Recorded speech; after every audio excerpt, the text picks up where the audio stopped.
This says school rep. Yeah, it may be dying and. Do I have the wrong one? Just got. Okay. But then you can, she's already got her. It's All right. That was just Stacy's. Sure. When somebody can lay it down with this other. Push the middle right here. On.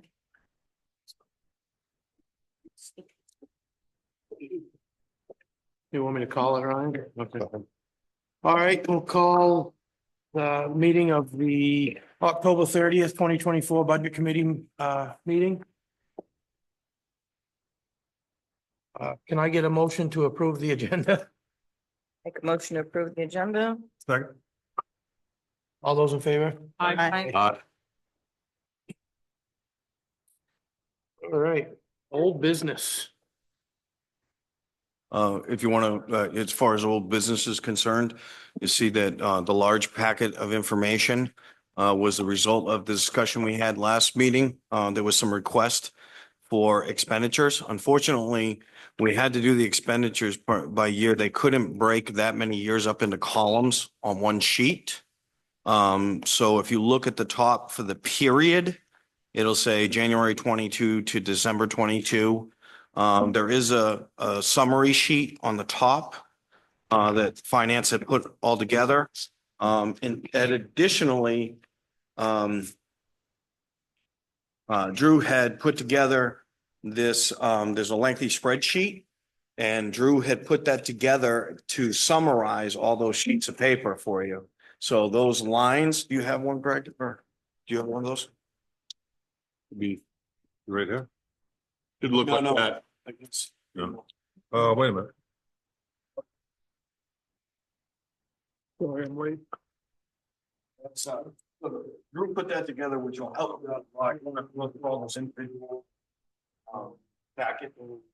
So that'll show you the years and the actuals and the. Yeah, that's what I wanted. Yeah, well, the thing was, is we can't, BMSI is restricting us on what we can actually print out now for summaries. They got bought out. They don't want us to know? No, it's the fact that they won't put it in trackable format. We used to be able to run queries like that. I remember we used to get them like 3 years all in one. Yeah. They won't let us go back that far. So anyway, so we had to print them out that way. But Drew was nice enough to take that information and put it into the spreadsheet for the group. Helps out a lot. Yeah. I know Laura appreciates it. So I also put on the table, we should have one of these. Do you have one of these? Okay. So. Okay. Don't have one? It's underneath the, oh, shirtless. Nope. Thing. Right. Thanks.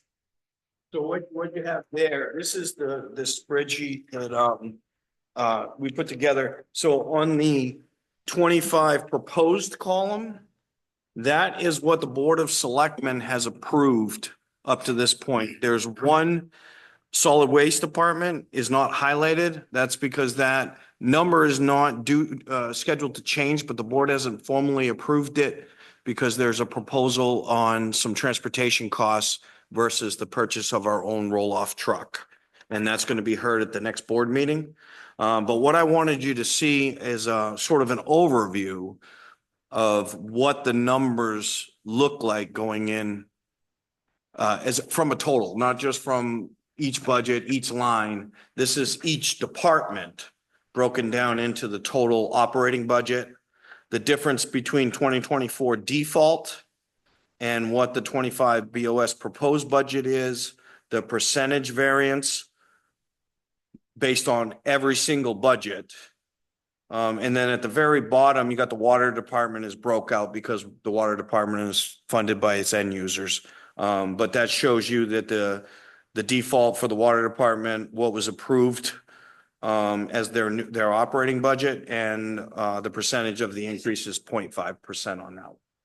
So the total proposed increase is 9.2%. Yes.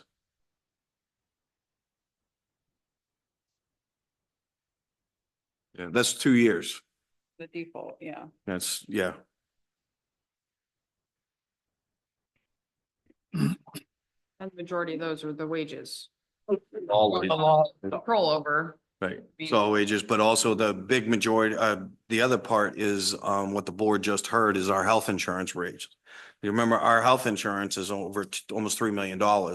And that health insurance alone, which this board hasn't seen that budget, you got it in your back books now, but the board just had to approve it. But our health insurance percentage alone went up 9.2%. It's one of our largest budgets. Then New Hampshire retirement. The benefits and also insurances, we got the Primex rates. Primex is almost 10% as well. And those are uncontrollable on our end of things. So we'll do the benefits when we get to the benefits, right? We're not gonna do it now, we're gonna do it. Sure. Yeah, I have department, as you can tell, I got department heads for some of the bigger budgets here tonight. And my primary focus was for them to present their budgets to you folks. I can answer any questions as we go along, and I'm sure the department heads can explain a little bit more. But with the larger budgets, I felt it was important for you to be able to ask the department heads directly. So with that, that's basically an explanation of old business, the things we talked about last meeting, paperwork that you have as a result of those discussions. And then we can move on to budget presentations if the board so wishes.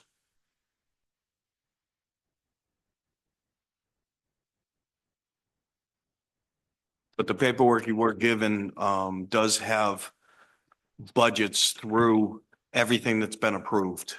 So every single budget should be in your book minus the solid The waste solid budget. Yep. So we can actually move on to new business. Mhm. And what do you want to, what budget do you want to start with, Ryan? I figured, PD, Todd, you ready to go first? I'll sit up here just in case you.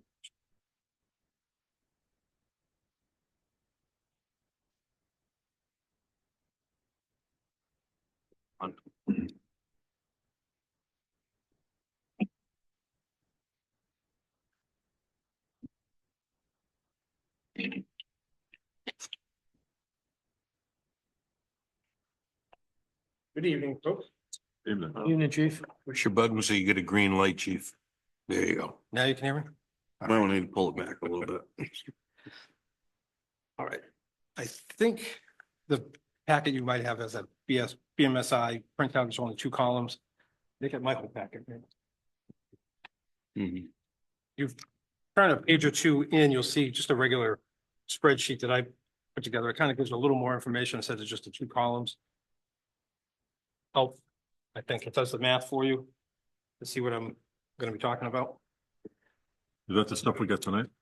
No, that should be in your binder already. So right here. Yeah, under the police tab. Oh, all right. So I'm in the right spot. Okay.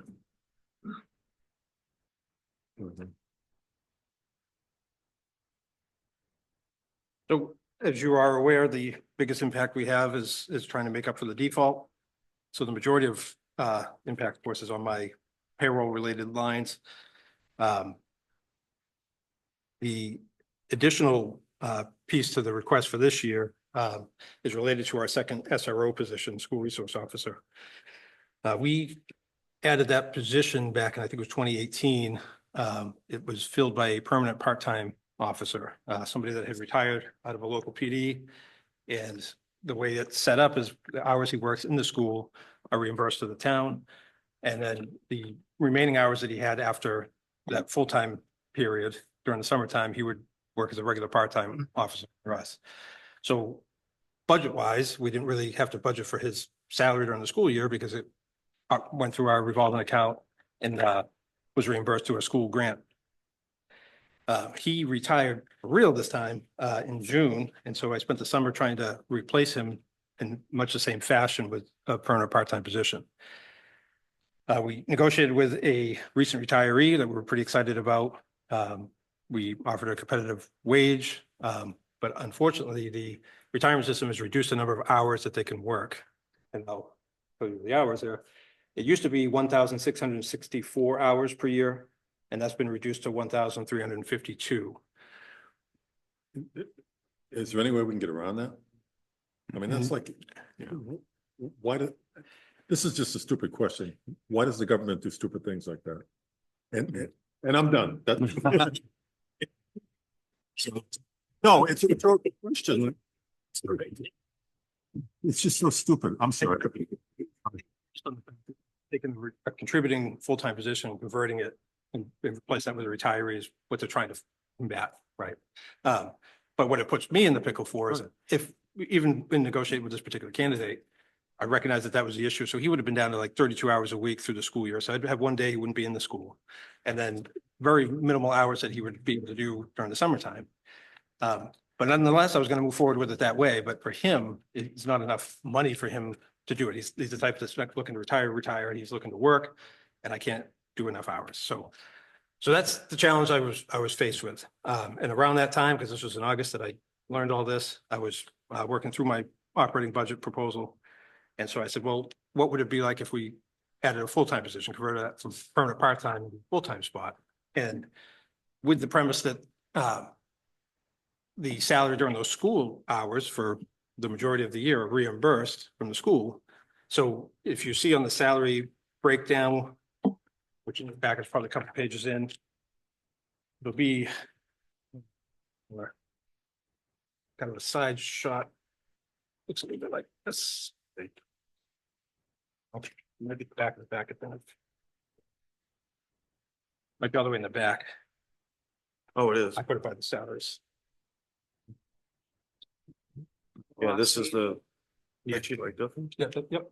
So go to similar to the holiday one. Yeah, in the end, last page. Yep. Well, that's all right. So to factor this, I just took, you see there's a SRO TBD line in there, and I put a competitive rate for somebody that would be on the job for a few years. That would be obviously what I try to recruit for. So I had that at the $32 an hour. And so for a total salary of $67,080. And then you see at the below the chart, I figured tallied up my total, and I just deducted the $50,000, which is about the average we've been getting back from the school for that salary reimbursement. So in effect, you're adding 17,000 in salary to the salary line for the police department, with the majority of those hours being reimbursed through that school grant. And with that, I also looked at the part-time and overtime lines and reduced those. So how we factor that is we go by a total number of hours and then multiply it by an average of all the overtime rates or all the part-time rates. And so with the part-time wage line, I reduced from 1,500 hours to 1,000. And the overtime, I reduced from 1,400 to 1,200. So that's why you see those reductions, even though we have obviously the pay increase, the rates all went up. But we're able to reduce those two lines. You skip down to line 32. I know that's probably jumping out at a few people. The holiday pay, the way that works for our officers that work shift work, they accumulate those hours for the holiday and they get kind of check at the end of the year. Yep. So that's how we track that. And when the town changed from an 8-hour to a 10-hour workday, the holidays changed from 8 hours to a 10-hour workday. We also added Juneteenth. So in effect, what happened is I went from 88 hours per officer to 120 hours per officer. So that's why you have that significant increase on that line. And then just to highlight, I guess, the ones that have changes, the career development one, that's based upon 3 upper level training courses, supervisory leadership type courses. That's based on FBI LEADA, which is kind of top tier for us, at $895 per course. So I had reduced that a little bit. Then in the dues and fees, we added an administrative association for our senior dispatcher.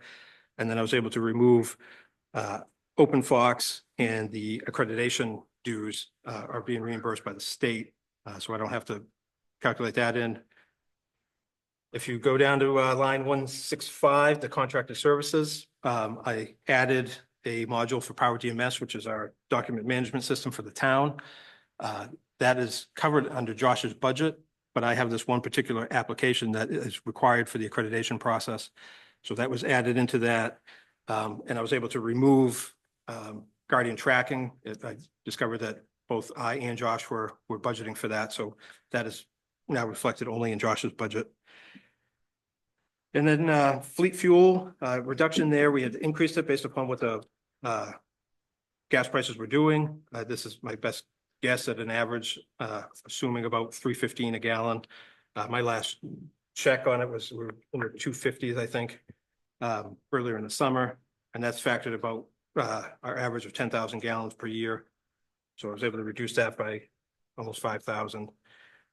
Electricity, that's again based upon monthly usage for the past 12 months. I was able to reduce that to the 2,000, feel comfortable with that, as well as building fuel based upon a 3-year average of 1,200 gallons per year. So those are the ones that I felt that I could kind of squeeze some money out of. Obviously, like I said, the big hurdle is trying to make up for the default. I obviously know it's a pretty significant increase for the overall budget, but 90% of it is payroll based, and that's why I cut where I felt that I could reasonably do so. And if anybody has any questions, I just talked really fast about a lot of different lines, but I could certainly delve into any one that you have questions about. Yes, sir. On the fleet fuel, is that a state price? So we will bounce it back and forth. So they don't lock in one price anymore. When they were doing that, when there was fluctuating quite a bit. Yeah, they used to do that. And so then Okay. when the circle was cheaper, then we all go to the circle. Well, they bought all this gas for us. And so now they kind of reflect and I can't lock in a price with them. That's why I'm taking a best guess estimate of, $3.15 a gallon. Yeah, the town started when that happened, like the chief explained, the town got an account with the circle and we were playing the prices.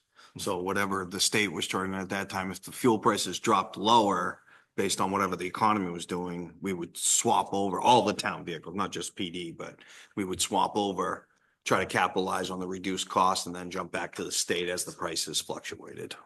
Because years ago, we could get it from the state, chief. Yeah, they were. Yearly lock, I think. They would lock in a fixed rate. And then we had that one year where things went crazy. That was the year we went up almost over $4 a gallon at one point. And the state got beat up They were hard. locked in on it. They were locked Yeah. in on everybody and then we got hit and then they started changing the way they do business because of that. I mean, overall, all I see, like you said, 90% of this is wages. And your holiday pay kind of goes hand in hand with that, obviously. Mhm. It's not, and everything else is either flatlined or by the looks has been reduced. No, there's no difference in what you requested, chief, and from what the selectmen approved. Correct. Well, it looks like everything- I don't think No. they approved it.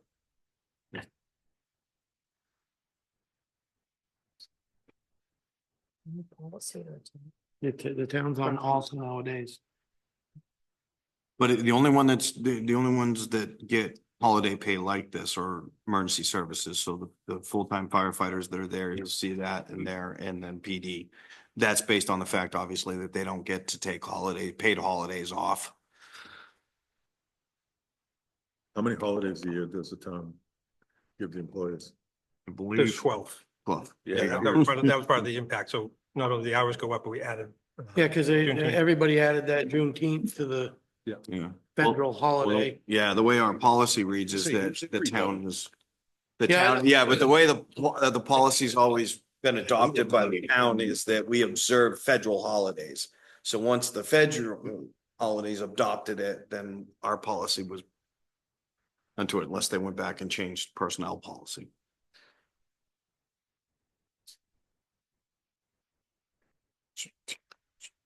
So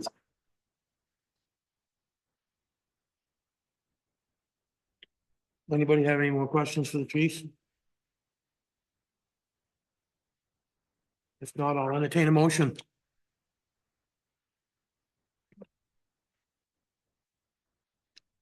So moved. I'll second it.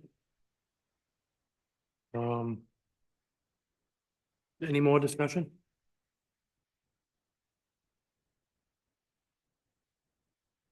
All those in favor? Aye. Aye. Thank you, chief. And you just for the record, put the amount in. Just Oh, yeah. For the recording. Sorry. Yeah.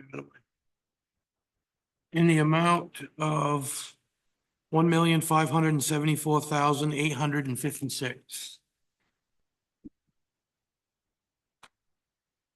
If you guys review this and you have questions about anything, what anything means, certainly reach out to me at the PD. I'm happy to, anything. I know there's a lot of acronyms and things. All right? Thank you, sir. Thanks, chief. Thanks, Chief.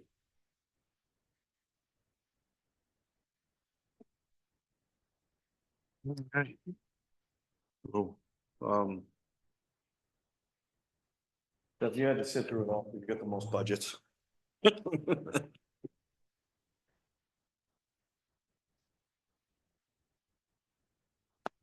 Well, good evening. Evening, chief. Thank you, Mr. Chairman, members of the committee. For those that don't know me, there's a few faces I don't know yet. James Reiner, the new fire chief, and I say new as of first quarter, March of this year. So my first pleasure of doing a fire budget for the town of Alta.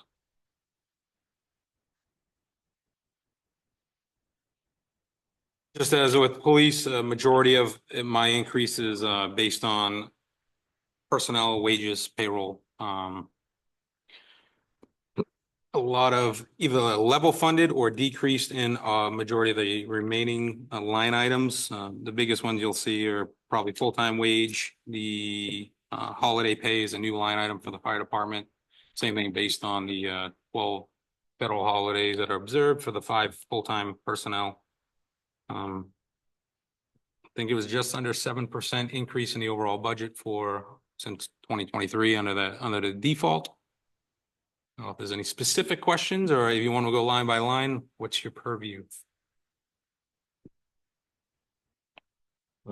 If you don't mind, Chief, I Yep. just want to share with the board, because there's a lot of new members on here, a little bit of background about the fire department and where we're at right now. So the fire department is currently in a transition from a call department to a full-time department. There was a plan that was put in place approximately 3 years ago. We're supposed to progressively add 2 firefighters till we got to 8 full-time. Going to default last year, we lost the 2 full-time positions. There's supposed to be 2 more full-time positions this year. We're going to be introducing a separate warrant article altogether because a lot of taxpayers criticized the fact that they didn't know they were going to lose full-time firefighters going to default. I mean, it's all tied together, but we took the new positions and we're going to put them in a separate warrant article. So the taxpayers see it in black and white that this is for full-time. Because what's happening is we're teetering on a point where we can't cover full-time coverage. We're utilizing, you're going to see the overtime lines. We're utilizing overtime to no end. And it's not because we can't hire people. It's because we don't have the positions right now. So the reason I say that and why it's important going forward is these changes in full-time wages and whatnot, and this conversion has been in process over many years. We're hoping to get there, but we are at a critical point, which I will talk about at deliberative, and so will the Board of Selectmen, that if we don't end up with the approval this year going forward, our department is not going to go full-time. We're not going to be able to sustain it. It's going to have to be some sort of plan that the chief comes up with to do some sort of hybrid or what to make it work. But I thought it was important for you to know that it's not just, this isn't just wage changes like these, some of these full-time positions and stuff. These are new positions that were introduced over the last 2 or 3 years to get to this point. How many full-time do you have right now? 5, 5? 5, yep. including you. 6 included. Oh, 6 including the chief. I'm sorry. Thanks for correcting me. Yep. I'll let you answer those No worries. questions. So the original intent was for 8 total, including the chief, or 8 total outside of the chief? I believe it was 8 total outside because it was. Just going off this year Mm. is what was told to me, correct? Now, does that include, now, isn't there also full-time staff in the office? Yeah, we have a full-time administrative assistant. Just- That's over and above this Correct. also? Yes. So what you want to do is you want to have 8 officers, the chief and full-time staff, so there would be 10? So yes, there would be myself, the administrative assistant, we have a full-time captain, and then we have 4 full-time firefighters. 2 of them are current lieutenants. So with the warrant article is actually to add on 4. So then we'll have an even shift of, because we run 4 shifts, two full-time personnel per shift, fire chief, and then the captain that's on, it will kind of be like a float throughout the week or weekends as a potential third to offset or help with additional. So yes, we'll be at the 10 mark if the warrant article passes. So you want to add 10, so you want to add 4 in the warrant article, Correct. correct? So that's going to give you how many total full-time, including administrative? chief, It'll be- everybody? Yeah. 10 total? So you just, excuse me, so you just want to add 4 this year? Correct. So it went from 2 to 2 to 2 to 0 to 4? Right. Something like that. Yeah, Correct. that is correct. Did you think of doing 2, 2, 2, 2, 2? We did, but we lost it last year. Right, but just add 2 this year? The problem is that So we've, over the last year, when the chief came in, he inherited almost $100,000 deficit in overtime. So we're trying to cut the overtime budget significantly. We can do that by getting the full-time staff on and having a minimum of 2 full-time. The way of the fire service, just not Alton, not just the state of New Hampshire, but in, national, we're seeing there's a decline in the volunteerism, on-call, part-time per diem. We do have a dedicated staff of some part-time and per diem. However, a majority of them work for other full-time municipalities in a similar position, and they're getting opportunities and sometimes mandates for, if they work for the city of Dover fire and they got to work overtime, they're forced and they can't come to Alton to work their per diem or part-time shifts. So those are the issues that we're seeing, being a small community, smaller department where we have those part-timers that work for larger municipalities potentially, or it's just maybe a part-time gig for them and they work in the private sector. It's just becoming more and more difficult. We're seeing an increase for requests for mutual aid response to our neighboring communities that are having probably larger or similar issues with staffing. So that's taking away from our responders here in Alton to go deal with a neighboring community because for whatever reason, they have the lack of ability to staff their own departments or call volume. With that, we see a lot of multiple calls going on. It's just, I don't know if it's the gods or whatever it is. We'll go to community X to go help them out. And then within 10 minutes, we get requested for an incident within our own community, which then we have to require mutual aid from another community. So it's a trickle down effect. My ultimate goal and plan here in the town of Alton is I would love to see in the future, and this is a building project, we need at least 5 full-time people on per shift. And that gives us the ability to run 2 ambulance calls simultaneously or an ambulance call in an engine company or split them up in that kind of capacity. But I think where we are currently at in Alton with our growth, with the current call volume, what we see, that's where we should be feeling, I'll use the term comfortable with the coverage that we can provide for our own community and, serve the taxpayers and the visitors that come here. What is your call volume, chief, this year? So we're projected to just be shy of 1,400 this year at the end of the year. We're getting up there. I mean, I came from a similar sized community, different demographics and, just as busy, but it's not going away. The population is growing. The population age is growing. That is the large portion of what we do on a daily basis is EMS and dealing with the older populations that increases, our call volume. It's just the nature of the beast of the emergency services. And I want to ensure that we have the means to protect. It's not like a scare tactic, but it's factual. It's what I've learned in Alton already is we have an older population in town that's the year-round residents, and we're seeing a large increase in those calls and requests for services. The other issue is Alton is a large landmass, and we do a lot of calls that take our transport decisions are based on the needs of the patient, and we are now seeing a lot more transports to Portsmouth because it's a trauma center. That is a 3-hour turnaround time from going from East Alton or west up by Guilford to Portsmouth, getting the patient turned over, getting the ambulance back in service back to the town and trying to get part-time or That's 3 hours being without station coverage. potentially coverage. Correct. If your 2 operators are in Correct. Portsmouth, you got nobody here manned in the station. And then we're calling in for overtime and that's blowing the overtime budget out and people are coming, it's that cycle and we're going to late.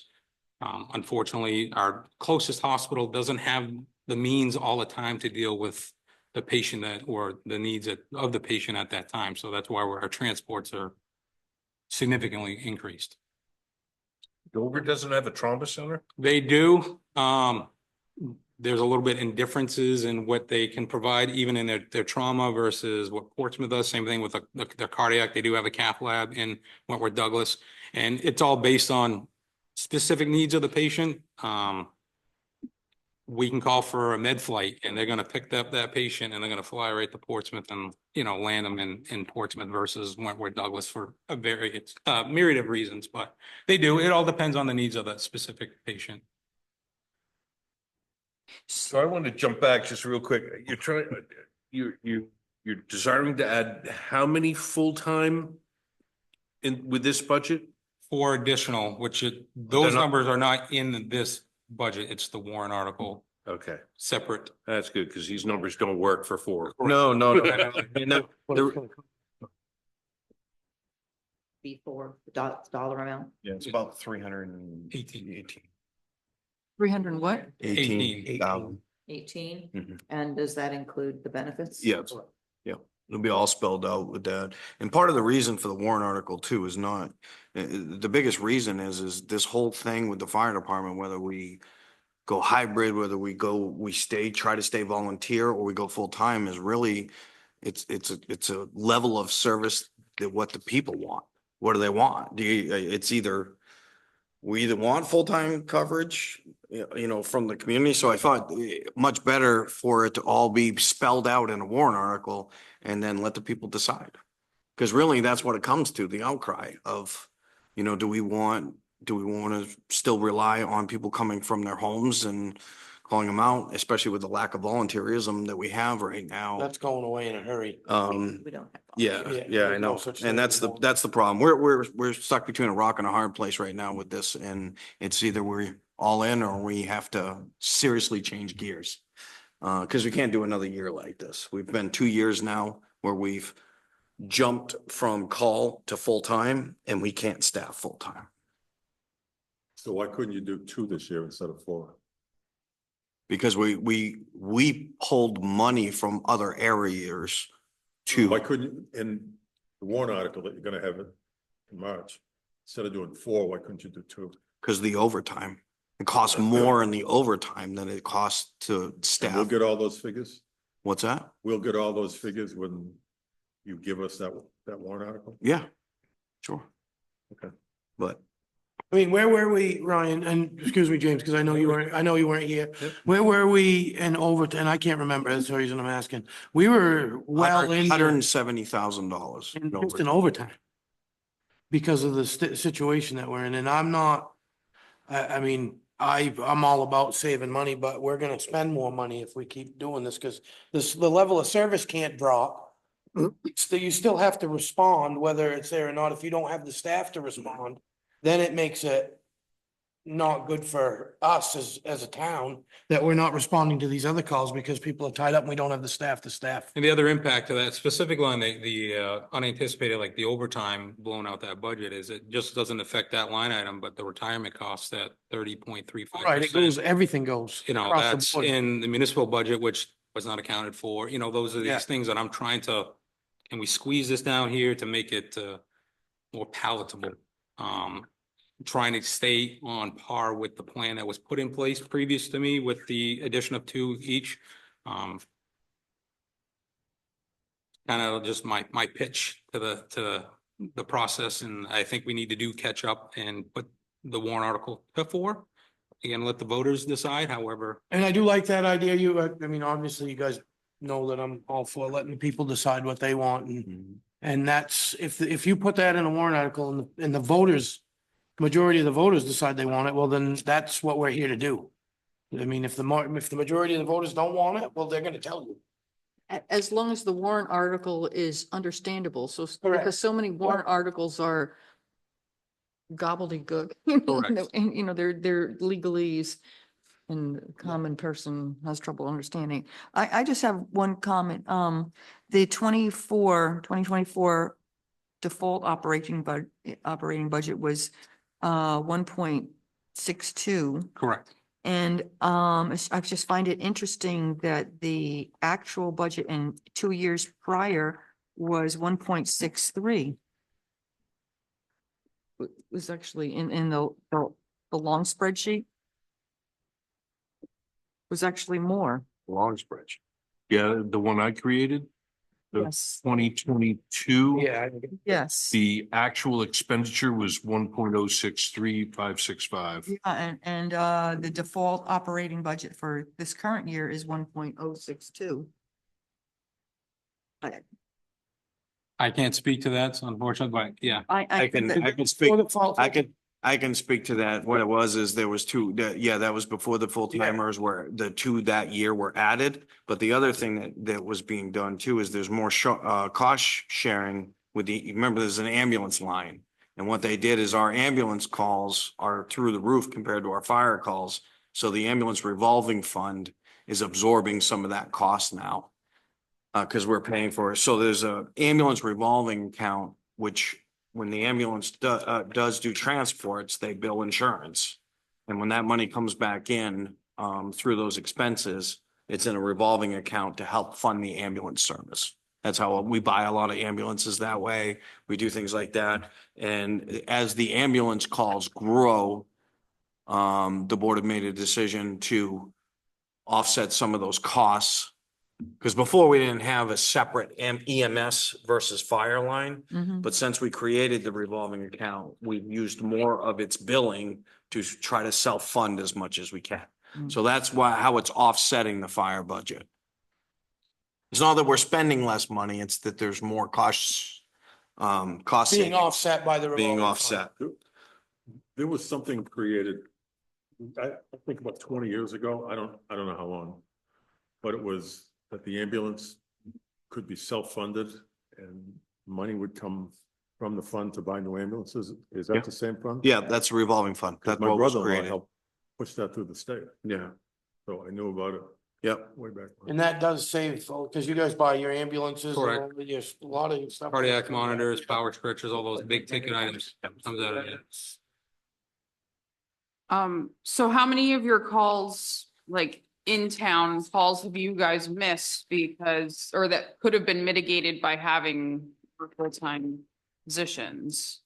I believe, Errol, because we're trying to keep track of that, just so we have that data for at least deliberative and through this process. And I think we're close to the 48 mark that we've had either duplicate calls where we didn't have enough staffing and or possibly out of town, whether it's a mutual aid run or a response to one of our, longer destination hospitals. So close to 50.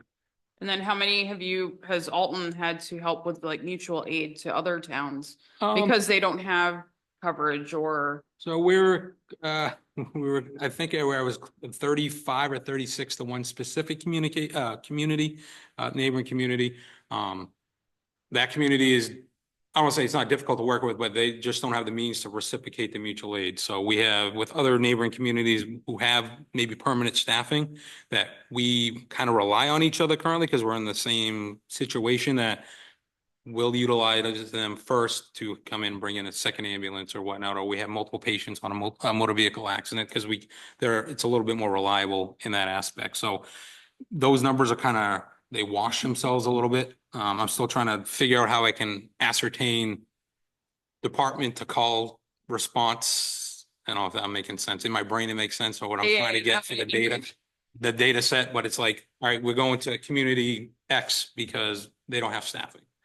But we're going to community Y, but we're also receiving reciprocation from community Y and vice versa. So we're trying to work on a way to get that in layman's terms, and then it's easy to understand.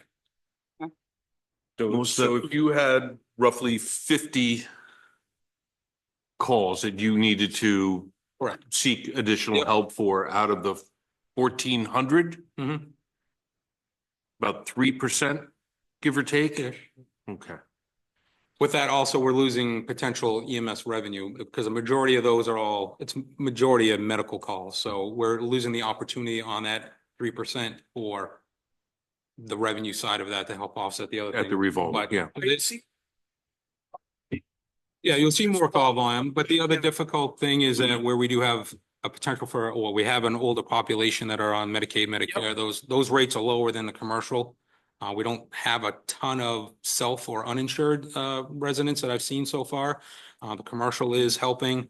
It's just that older demographic where the billing rates were restricted by the federal government as to what we can bill. Right. Versus what our normal billing rates would go to Anthem or Cigna or somebody who has that type of coverage. So, but we do see with the increase, we have the opportunity for the increased revenue on the back end of it. No, and I'm looking at this with your added 4 employees, full-time, well, that's not in this budget, That's not in right? the- So you're at 63,000 over, get with some change, 63,393 actually. So, and that's over the default budget. That's, So over the default That's- budget, there was a couple positions that were just complete transparency. They were budgeted for this amount, but the person was hired at this amount, and it was never made up since 23 under that budget, so. That's where, I think you guys did a good job keeping your budgets in check here with the default and trying to get back to where we're still moving forward, but not moving so far I'm forward a that. planner, I like to put things forward, I know things can change between when we develop a budget and do the budget cycle, but I don't like putting just fluff in there and we Right. spend it, whatever. I mean, what do we need for equipment? What do we need, and I try to utilize my staff and personnel to be part of that process of like, what do you think that we need? Let's get some quotes, let's put a good budget together versus, well, that's how much we've kind of always put in that line item for whatever the case may be, so. You'll hopefully see in this year, the next year's following that it's, a little more specific, the needs and wants. No, I think you've done a great job with the wages increases Yeah, are actually greater than your net total budget increase. That's pretty remarkable. That's actually. real good. Yeah, no, I agree.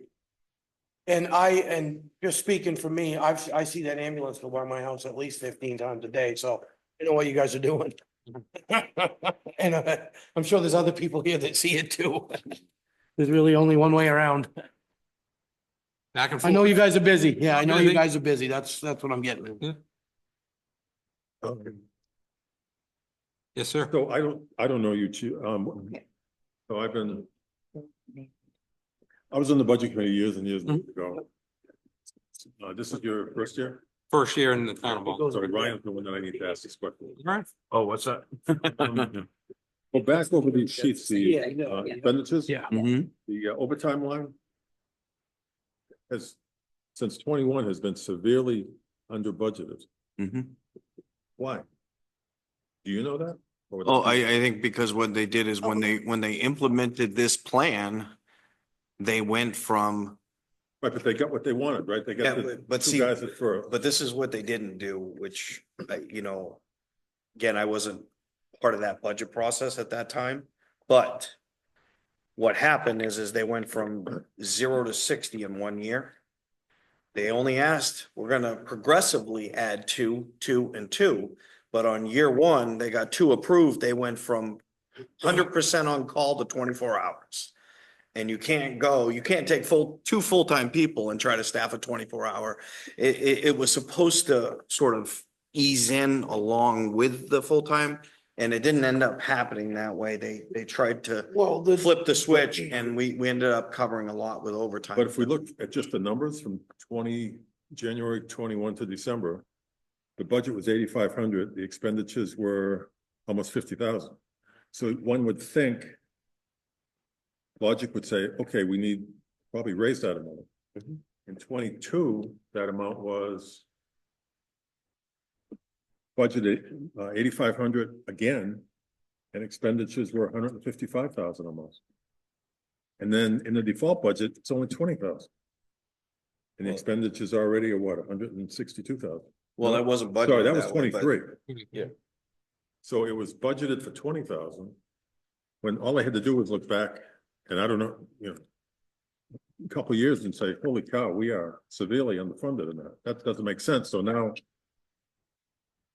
this year, we've already spent I'm I sorry.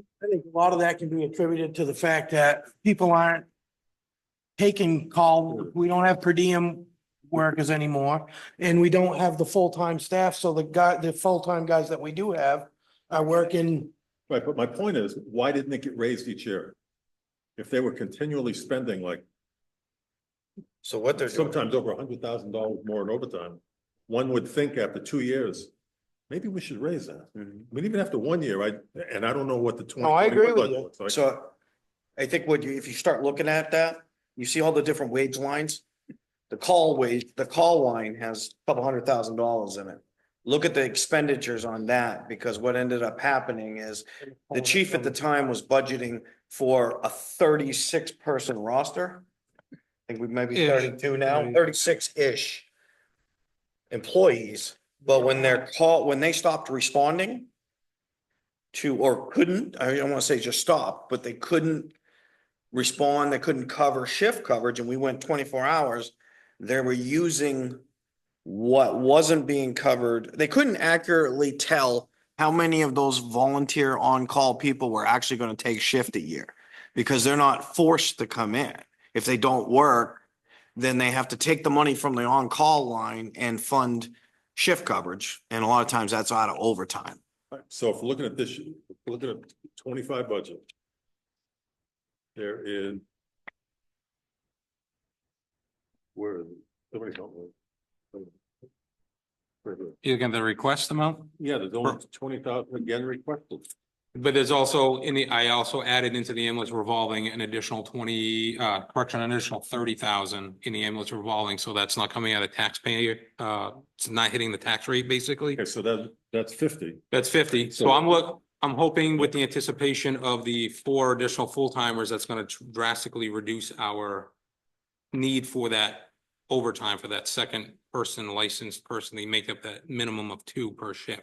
So it's a difficult thing to kind of forecast, not knowing what the budget committee, not the budget, what the vote's gonna be on the warrant article for the staffing.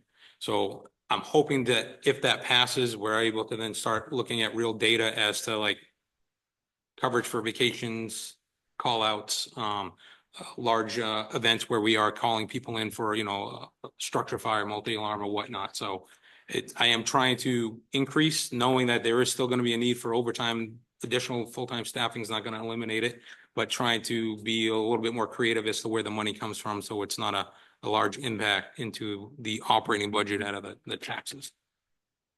But you requested only 20,000, right? Out of the operating budget, correct? You requested in the 25 budget, 20,000. That's it, right? On this line item 020. Correct.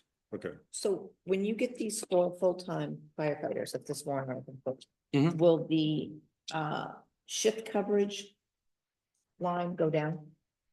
So that is still built in for 2 reasons. One, I'm hoping to utilize part-time per diem people to work as a third on the shift to kind of give us that buffer. And the anticipation of what happens if the warrant article doesn't pass. And if we were to cut that particular line, because that's Get the 4 full. correct. So That line we is see. gonna change next year if you get the. I thought you meant for like, yes, for 26 operating budget. Yes, there will be a significant, And this will be a suitable overtime line if you have the 8 full-time guys, because you got plenty of staff to cover Correct. the, yeah. we get that, I'll use the term minimums, Yeah. but yes. What is the part-time? So the part-time is the part-time deputy chief of fire prevention. So he does, he gets Fire inspector. 20 hours in the office of inspections, fire prevention. So that's that one particular line. If you don't mind, Greg, I just want to go back to what you were saying about this year with the overtime. Yep. The discussion that we had going into this is if we budget for what's currently being expended, the idea is, and like I said, we're at a tipping point right now. If the warrant article is not approved, Yeah, then you- we're gonna have to do some sort of hybrid or Schedule change. schedule or change or It's- something. So shouldn't we get Because- more, shouldn't you guys get more realistic, or shouldn't we get more realistic in that overtime number? Well, I think that the way that he offset it from the original 20,000 is like I said, the way that he got a little more creative with it, funding it is the increased call volume of the ambulance was more revenue coming in. He put overtime into the ambulance revolving fund, which did not exist before. So currently we would be at budgeted for 50,000 for I mean, I'm overtime. just thinking, if you're looking. Sure. at a warrant article for $300 and some odd $1,000, that's gonna be a tough pill for some people to swallow. So that's what, you know, Is that something that can also be offset by the, Yeah, well, we're hoping to offset, it doesn't Yeah. really necessarily if it's all gonna go to one or all going to, that's gonna be up for the Board of Selectmen to decide. But I do know there's been conversations about a healthy amount being utilized to offset some of it this year, because over the last few years, we haven't utilized a lot of the fund balance. And it has grown so significantly correct? over that we're almost, like I said, we're getting close to $5 million. So it was 4.6, 4.7. so you think about, so you think about offsetting some of the warrant, the warrant article for the. I mean, that's like throwing a kid a lollipop and say, here, this is good, but then next year you're gonna get whacked, because then you're gonna pay the full thing plus the increases, whatever those are. That's. Oh, I know, it's That's just my opinion, that's all. all the way around, Yeah. it's a like to see- vicious I'd cycle, like to see but if there was a way that you could do two guys this year. Because, like I said, 300 and some odd thousand is a lot of money. so what's gonna end up happening is if he does two this year, when we did talk about that, if he does two this year, we need to drastically increase that overtime line. So Well, I think you the should- operating budget's gonna go up Well, it's and the gonna warrant go- article is gonna go down a little bit, but overall, it's still gonna be the same amount of money, really. I just don't know why it hasn't been funded for the past few years in the actual amount that was spent, that's all. And again, I wasn't on the committee, I don't know. I was out of town for a few years, so I Yeah. don't know. But that seemed, to me, that's, Well, that was. just looking at numbers, Mhm. it stinks. Yeah. That's just. And really what it came down to is the proposal that was presented to the board. I mean, I'm answering for the fire department, but I didn't create those budgets, Yeah, but but he I, didn't create it either. So What's it's that? something that he inherited and you, oh, no, that's what I'm saying. But what I'm saying to the Board of Selectmen, they were being presented with a proposal based on whatever was being planned for coverage, what they anticipated the on-call or their 32-person roster was gonna cover, and they couldn't get them covered. I do know that the former chief came in a number of times in public meeting and talked about how he couldn't get that kind of coverage and how the full-timers were just being forced to stay over or hold, work those repeated shifts because we just didn't get the coverage. And I know that when the new chief came in and he sat down, I do know there was some talk about what the commitment levels were going to be required for per diem and on call. And I know that was some things that had to be addressed at that level, but I really, that's what it came down to. It wasn't simply like just them overlooking it or ignoring it. It was being mitigated in the proposal, but it didn't come to fruition throughout the year. but it's been going on since at least 21. We couldn't get any further back than 2021, right? Well, I would So, say what I can see 21, in 21 2021 was still, 21, I think, still was reflecting some issues with COVID. Mm. But then you get into 22, 23, you're dealing with the increase with, I think they anticipated being able to offset shift coverage more with the granting of full-time positions. They got two, but those two, I just don't think. Well, I mean, For whatever reason, when it came down, you had people going out on injury, if somebody got injured, if somebody was sick, somebody that, we're still. I'm pretty sure Full also the coverage. 24 requested operating budget, there was an increase for overtime in that budget, but obviously we're in default, so we went back to the 23 line, Mhm. the amount. Well, that being said, it's not really our decision to decide whether there's gonna be four or two. That's the selectmen's decision. It's not even in this budget that we're looking at, so.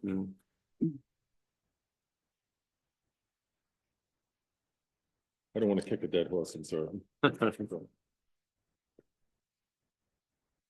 Well, also, appreciate the fact that you're trying to understand what's happened since the years that you weren't on the, but, and that's why I was trying to, because obviously the chief is in jumping into a scenario and a situation, and not all of you were part, even I wasn't part. I came into this plan to go full-time already started in mid-stride, so it's important to kind of know the history and the background to that. Because this is a huge move for the town. I mean, the town has been talking for at least, I mean, ever since I've been here, the department's been a call department, and they've probably been talking about it for 10 to 15 years on when we were gonna reach that level that the town as a whole was going to crest call versus full-time. It's a huge transition for any department. And it's a huge undertaking for the town's sake, money-wise. I mean, full-time staff versus call staff.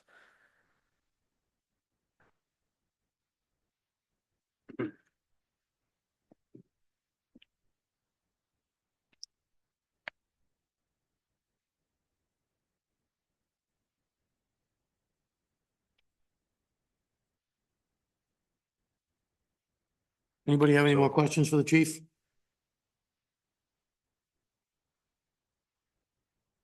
I'll make a motion to approve the budget of $1,125,689 for the fire department. There a second?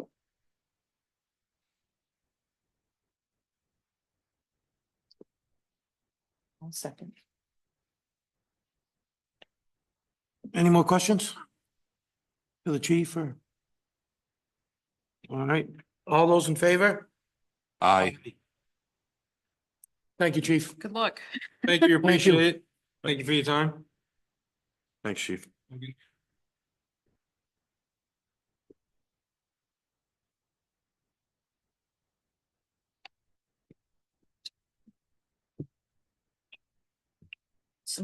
Seth. My What are you starting with, brother-in-law. Ryan? What are you guys starting with? He was fire chief. Dealership?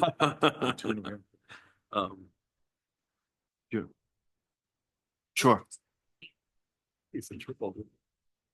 The, he's. Operations training event. Yeah, the training.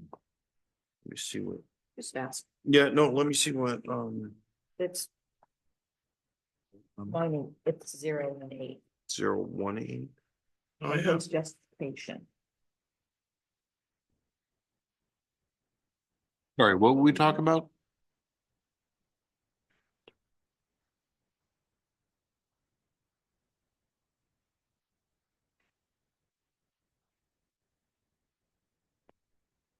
Yeah, I don't know if, I don't know whether it's as a planned event. Is that the staff that while they're on this event? I don't really know. Well, I think what they're trying to do is Their live burn. It's shift cover, yeah, so I think what it's doing is it's covering the firehouse while Yeah. they're working. but, If I'm reading yeah, it right, that was a good call.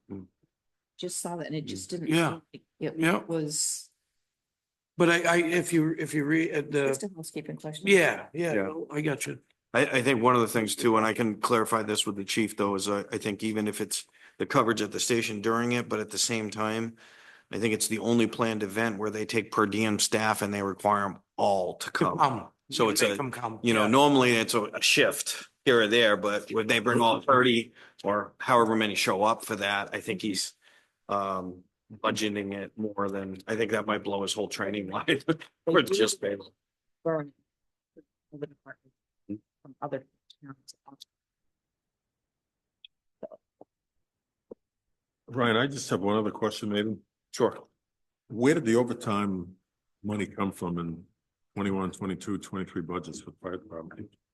So what happened with some of that is, like I told you, that they ended up overexpending overtime, but they had underexpended shift coverage. By the full. So that washed some of it. The other thing is they also, the board had the opportunity, the option with the ambulance revolving fund to offset some of that cost. And that's what was happening instead of the operating budget. The board, in 23, 24 or 22 and 23 had made the decision to take money from the ambulance revolving now, which at the time had over $900,000 and, to offset that over time. How much is in there now? Yeah, particular point, I think it's close to around the same, $900,000, but, I'll have to, Yeah, I'd be curious to know how much is in there. yeah, I have to. Maybe I have that. Okay. I'll look Sorry. for it. Yep, thanks. If you go in Monday.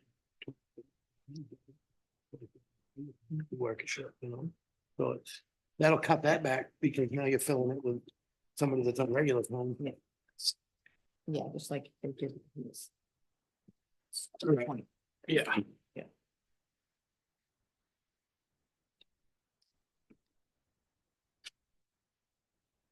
I'll get that number for you guys on, the ambulance revolving account. I don't have it on me right now. I'll keep looking, but, you guys want to start looking at one of DPW's budgets? I don't know if you want to start out with, might as well start with cemetery.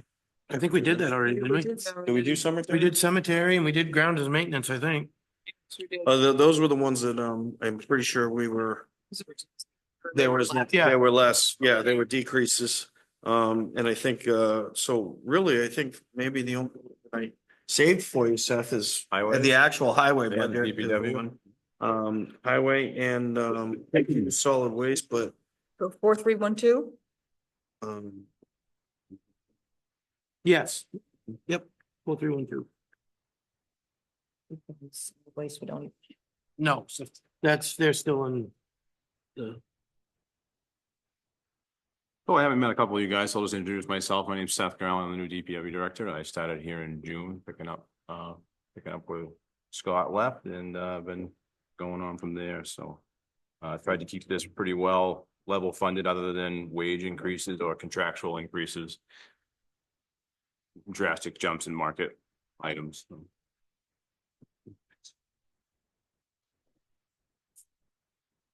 so, just to elaborate a little bit on the ones that, anybody that isn't familiar with what's happened over the last, there's been some transitions in the town.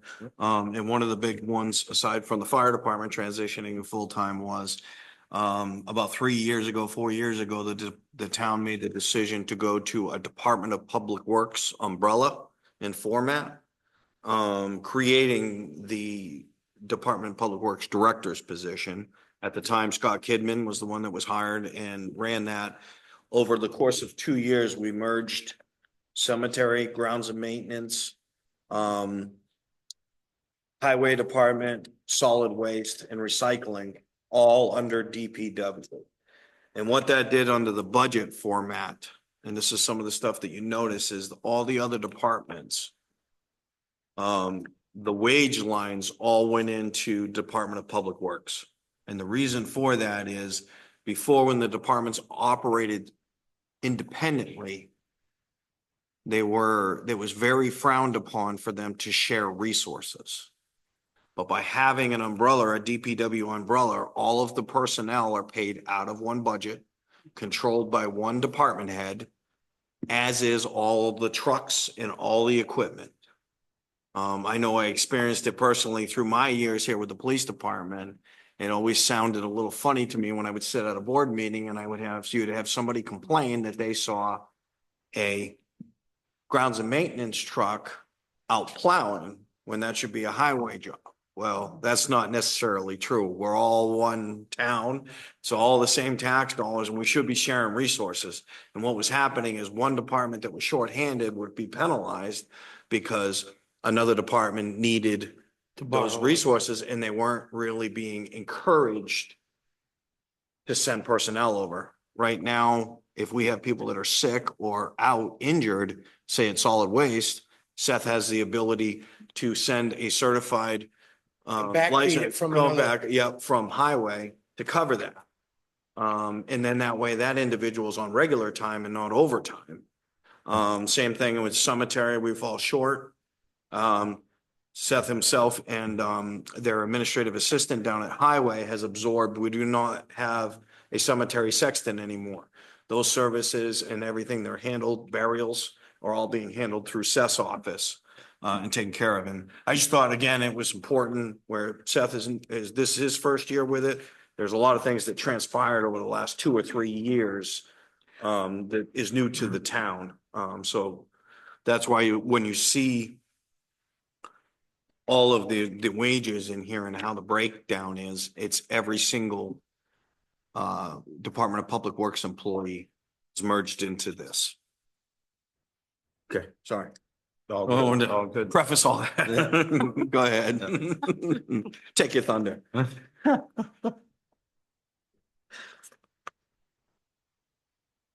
So if you want to go through for them and obviously there is a breakdown on wages in the justification sheets.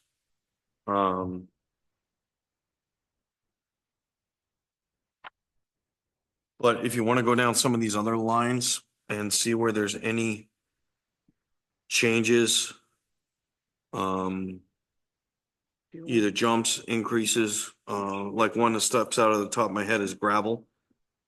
I'm assuming that. What is dust control? Dust control, dust control is liquid magnesium that we apply to the gravel roads in the summer times. And what it does is it's hygroscopic, so it causes the gravel roads to absorb moisture out of the air, keeping the dust down. So that's why the road has that wet look even on dry summer days. And it does help out greatly, and it keeps the road firm and stops it from deteriorating as fast. Without it, you'd figure you'd lose at least an inch a year of your gravel roads to dust alone. Okay, thanks. Yeah. How about vehicle fuel? Vehicle fuel had a pretty large increase in usage. A little bit going on at the transfer station where we're hauling some styrofoam up to Guilford for recycling. And as well as the roll-off truck, the proposed roll-off truck. There's a 17,000 and some change dollars worth of fuel that's factored into that. End up to be about 5,200 gallons is what I had figured that truck would burn to go from here to Rochester, which is where our current contract is through. Is that being used this year?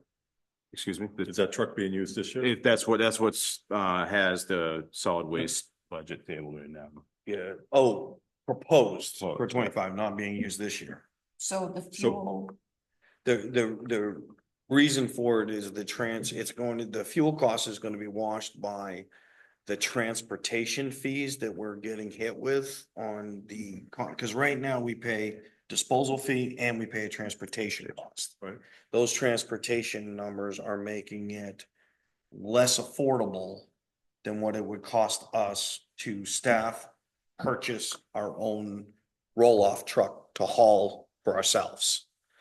It's much cheaper. That's the reality of it. And that's why the solid waste budget has not been, it's going back for discussion again because Seth brought abundance of numbers and data to the board last meeting to show the rapid increase in transportation costs. And over the next few years, it more than doubles. Almost to $200,000 in So that could be transportation. one article to buy that truck? For the fuel? No, 200, that's our transportation fees, that we pay to Waste Management. Yeah. Was it gonna be a warrant article for that roll-off truck? No, it's gonna be it's a lease purchase.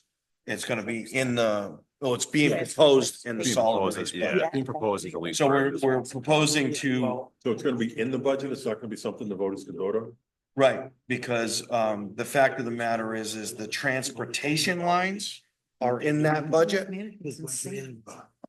So they're taking a vehicle lease purchase line that has $1 in it and moving the transportation fees into that line This is versus paying it out of the transportation. a good win for the town. And I know this came up years ago. Once it's in the budget, if the budget gets, at the end of that time, if the budget gets defaulted, you gotta count that number in there.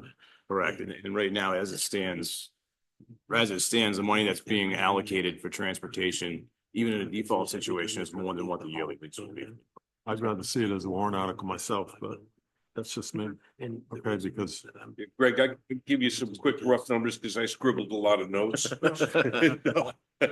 The estimated cost in 2025 was about $109,000, just hauling costs, a straight hauling. 26, $198,000, actually almost $199,000. where do those? Those come from a bid. Waste management contract. Proposed contract. Contract proposal with set increases annually. There's nobody else out there that bid on? Yeah, I've been trying to work with Casella. them. Casella is the next closest, and I have not received anything back from them yet. What it is, right now, we're at the end of a 7-year contract with Waste Management. and they're making it up. And they're making it up. Yeah, exactly. 7 years ago, I don't think they were predicting the COVID crisis that went on. So the price of everything is through the roof. And so we're looking at going from 249, I believe was the number, To make per haul to 455 per haul. Yeah. And then it jumps to 477, then 501, then 5% every year after that. it just keeps going. Yeah. Well, not only that is once you do that, you're not confined to just waste management either. If they go so high on tipping fees, you can shop around to other places because you own your own stuff to move it. Right, so we'll own all our own dumpsters, the hauling, so we can pick where it actually gets taken to. Correct. So do we own the Dumpsters? We own, yes, we own the dumpsters now. Containers. Yeah. that's where Yeah. Containers. So we own those now. I think we have to, So there there's was like one waste management there now or something. that- Yeah, there was 230 yarders up there right now of Waste Managements that we're utilizing, and where they're hauling it, they'll haul those, obviously, their own containers. So we would just replace those with our own containers, but primarily all in all, yes, we own all our own containers. All the stuff under the metal building and all that, those are, Yeah. we just don't have a means to haul it. Got further when that comes up. I don't know. Yeah, no, I didn't mean to muddy the waters. But we digress. Yeah. Baby steps. So the only thing involving there, this budget, because DPW. Quite frankly, I mean, my personal opinion is I think we should take every single one of those budgets and merge them into one big budget with all the line items, because this fuel line, the reason that we're even talking about this right now is because all the fuel under DPW is controlled now. Every single truck, every single piece of equipment are all in this one fuel line now. That's why I think, Yeah. moving forward, I'm gonna discuss with the board and see with finance about actually merging all of these DPW budgets into one budget that we discuss all at once. Because this It makes merging this umbrella is making it more difficult. That's why the board is revisiting solid waste, because there was some crossover. And it makes it a little more confusing to understand. It definitely would be clear. But in this budget here that we're discussing right now, the only thing that's in here that has anything to do with that truck is It's fuel. $5,000 in fuel. Yes. The rest of Yeah. that fuel is. No, sorry, 17,000, 5,200 gallons. 5,200 gallons. I just happened to find this. Yeah. I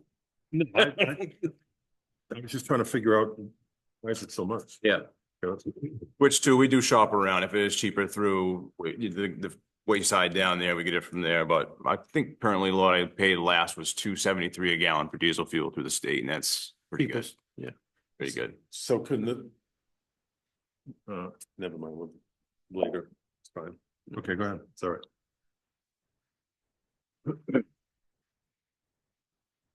So like, most of this is, like you said, wages and contractual stuff that's Yep. that's uncontrollable. You gravel, I did add a little bit of money to the gravel line, keeping the usage the same, which looking back through what they've used tends to be a pretty good average. That went up a little bit, but again, that was just to the cost of the gravel itself going up. Same thing with catch basin cleaning, the hourly rate for that is going up, and along with everything else. A lot of it, Pretty much just- $300 an hour for catch basin. $300 an hour, yeah. And it's not something you can just let go. Wait, $300 an hour for what? Catch basin To clean- cleanup, back trucks. I paid $300 an hour for my vac truck. And that's, We're in Why don't we the buy one of those? wrong business.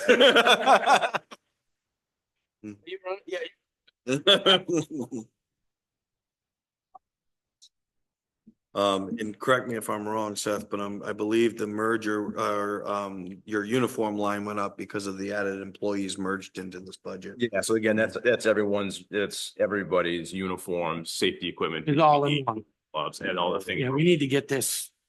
Yeah, we need to merge the whole thing. Yeah. I like the duplication sheets years ago. A little more in depth.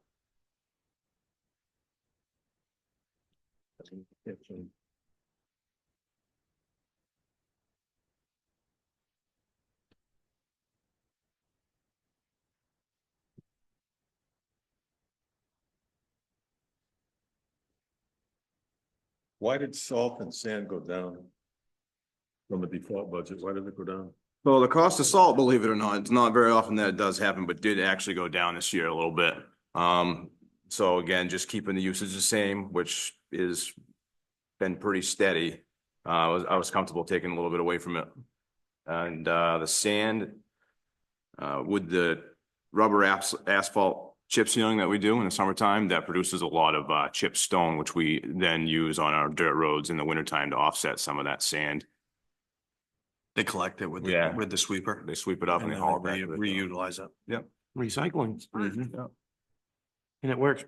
It does. It Really works great. So yeah, sand didn't actually get any cheaper, but we do have a pretty good little pile that we amassed from the rubber asphalt chip sealing that we did this summer. So.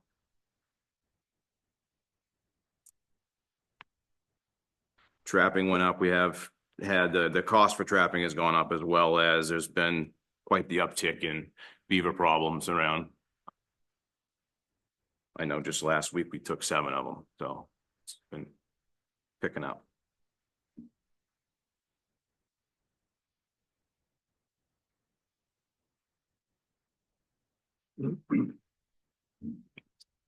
Well, we're coming in halfway through a year and your first time with this budget, Seth, you did a good job, real good job. Thank you.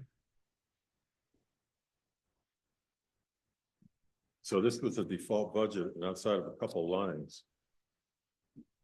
Looks like the money didn't have to be raised. Right? I mean, No, that's- budget.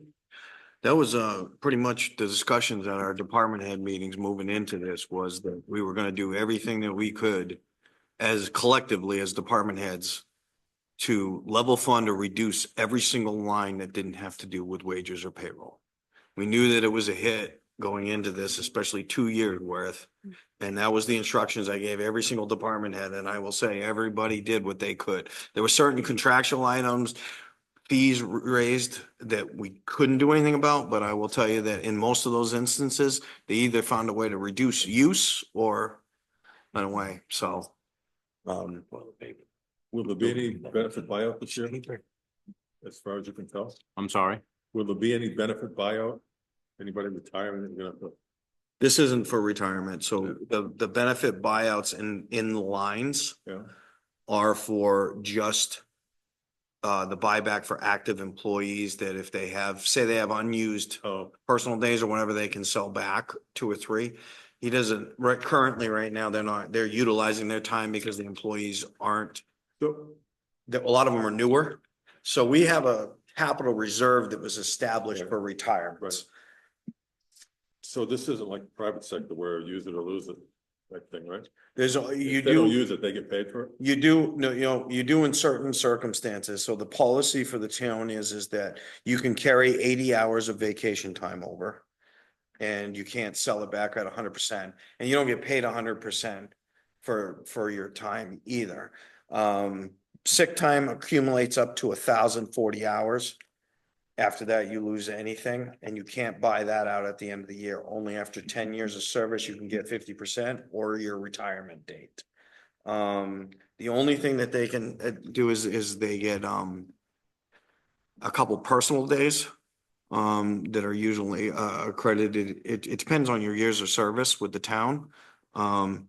They can sell those back if they're not utilized at the end of the year. But that's it. The rest of it either carries over or they lose it. So that's why these lines, you don't usually see much money in these lines, depending on the number of employees. But he's covering every single employee that we have. So they can carry over 80 hours of vacation. Vacation. What if I work for the town and I had 80 hours from last year. Mhm. I got 120 hours a year and I only used 40, so Mm-hmm. I carried over 80. Well, this year I only used 40 again. What happens? You lose everything over 80. Very good. I mean, that's. No, I get it. That's- I mean- And that's what we do. We would go broke if we didn't do that. So they either have to utilize their vacation, they can carry the 80. The only exception to that is if we have a declared emergency or something and the board approves it individually for an employee. I will say that we let DPW workers carry over some time, the senior ones like the foremen and stuff, because when we had the floods, they couldn't take vacation. They were rebuilding, but that's an extreme situation. But every other employee, they either have to carry it over, anything over 80, whether it's accrued over another year, they lose it if they don't use it. So it goes in and if they don't use it, it Comes comes out out. the bottom. Yep. That was the same at Brown. Mm-hmm. Not my job. You use it or lose it. Okay. Sorry for the questions. It's been a Oh, few years. no, since I've been up here. hey. I've been. Yeah, a lot of things have changed. I can see that. yeah. A lot of things changed before I got there. Rolling with it.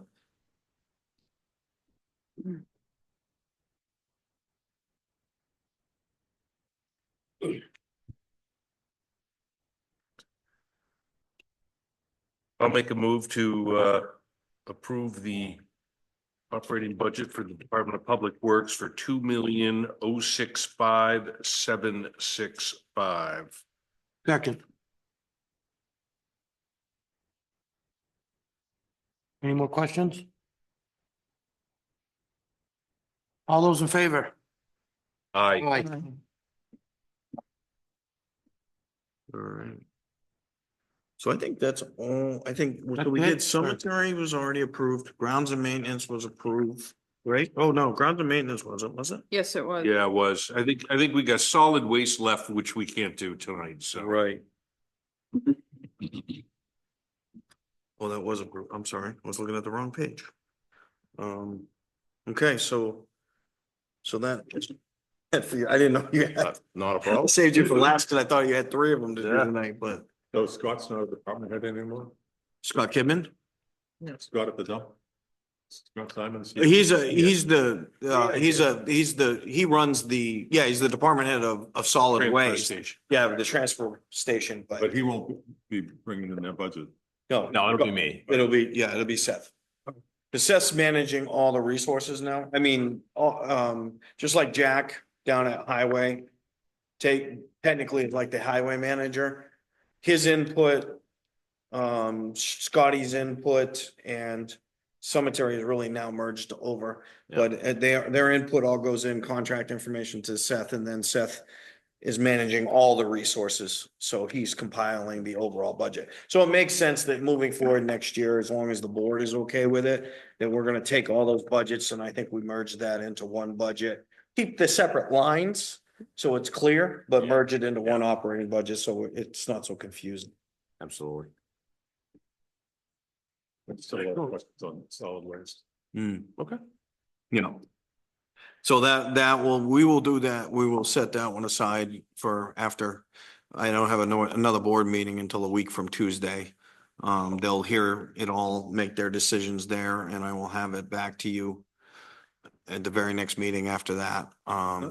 Is the next one on the 30th or 20th or something like that? Because the 6th got canceled, right? Yes, there was a conflict. This There was- committee's meeting? Yeah, I think it's all the way out to the 20th. I think you're right. 20th is the next. I left my phone. on The my 20th is? 6th is So canceled. we're not meeting next week? Yeah, there was a conflict that wasn't listed on the calendar when I scheduled it, so. Yes, the The 20th. 20th is of the next. November. So that. Yeah. So that will work out well as far as we should be able to finish up the rest of the budgets that night. And then we'll be working on warrant articles so we can set out another meeting from there. A few further weeks out. Plus we get through elections and everything. And then it'll be, we won't be, we're not scheduled to have our public hearing until sometime. Probably usually the first week of January, sometime in there after. Only, so I'll look at the DRA calendar and the deadlines and make sure I have that for you so that we can talk about that and Yep, I saw that. deadline. But I think, Are we Thanks, supposed to vote on, Yeah, good job. thank Again, you. if anyone has any questions, feel free to reach out. Well, that'll be. Thank you. Thank you, Seth. Thank you. Have a good night. I do have a couple quick ones that we can look at and see if that the town, I mean, that we didn't go through the last time, but you guys had, we talked about them, but you didn't vote on them.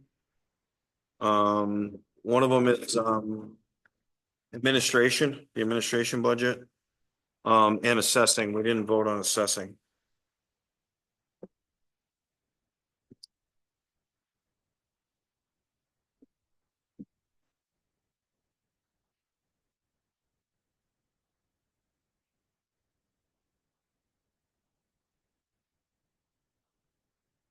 We're gonna look at administration. Sure, let's take a look at administration first.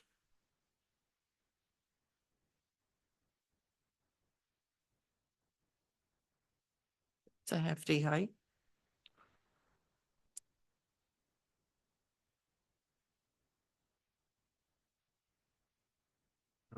So when I did my little summary spreadsheet, the administration department line item is the one that just leapt right off the page.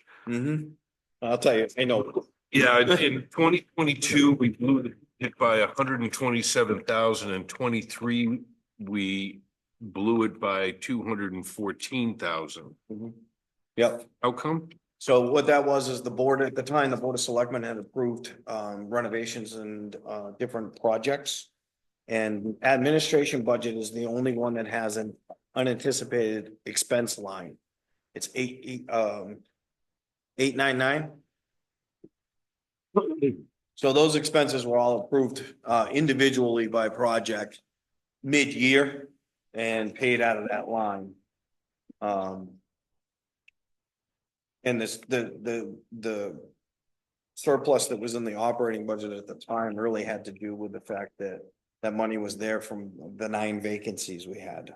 And we couldn't hire at the time, so. We tried, we had them listed, we didn't have any applicants, so. Well, that answers my question. That delta means you went over budget. Right, Yeah. yeah, those were all of those. Well, I- My brain I- thinking, I'm sorry.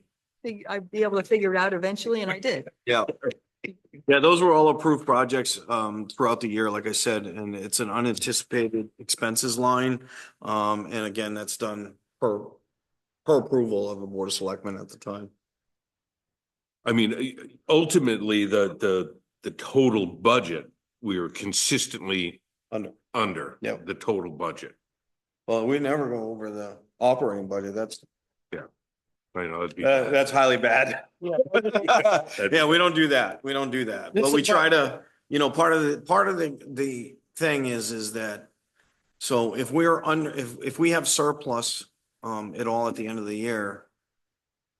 It's a balancing act because. The money doesn't go back unfortunately, it does not go back to the taxpayer. It goes into the unanticipated, the unassigned fund balance. But the flip side of it is it's always better for money that you raise through taxation to try to get something done that you won't need to budget for next year because it keeps the tax rate down, it keeps the cost down. So at the end of the year, we try to either purchase equipment that is needed or necessary or complete projects that are necessary, repairs, furnish, and anything that we are going to anticipate trying to budget for in 2025. If it can be done in November or December or the end of the year going in, it makes more sense to do that than to raise more Money. taxation the following year and just put the rest of that money back in the unassigned fund balance. Are there things on the selectmen's wish list this year? Not that this select man is aware of. does it look like you'll be over budget this year? Like- No. Like No. you were? No, for the overall 23, 24, Hmm. yeah, it actually, if the tracking looks to be really quite good.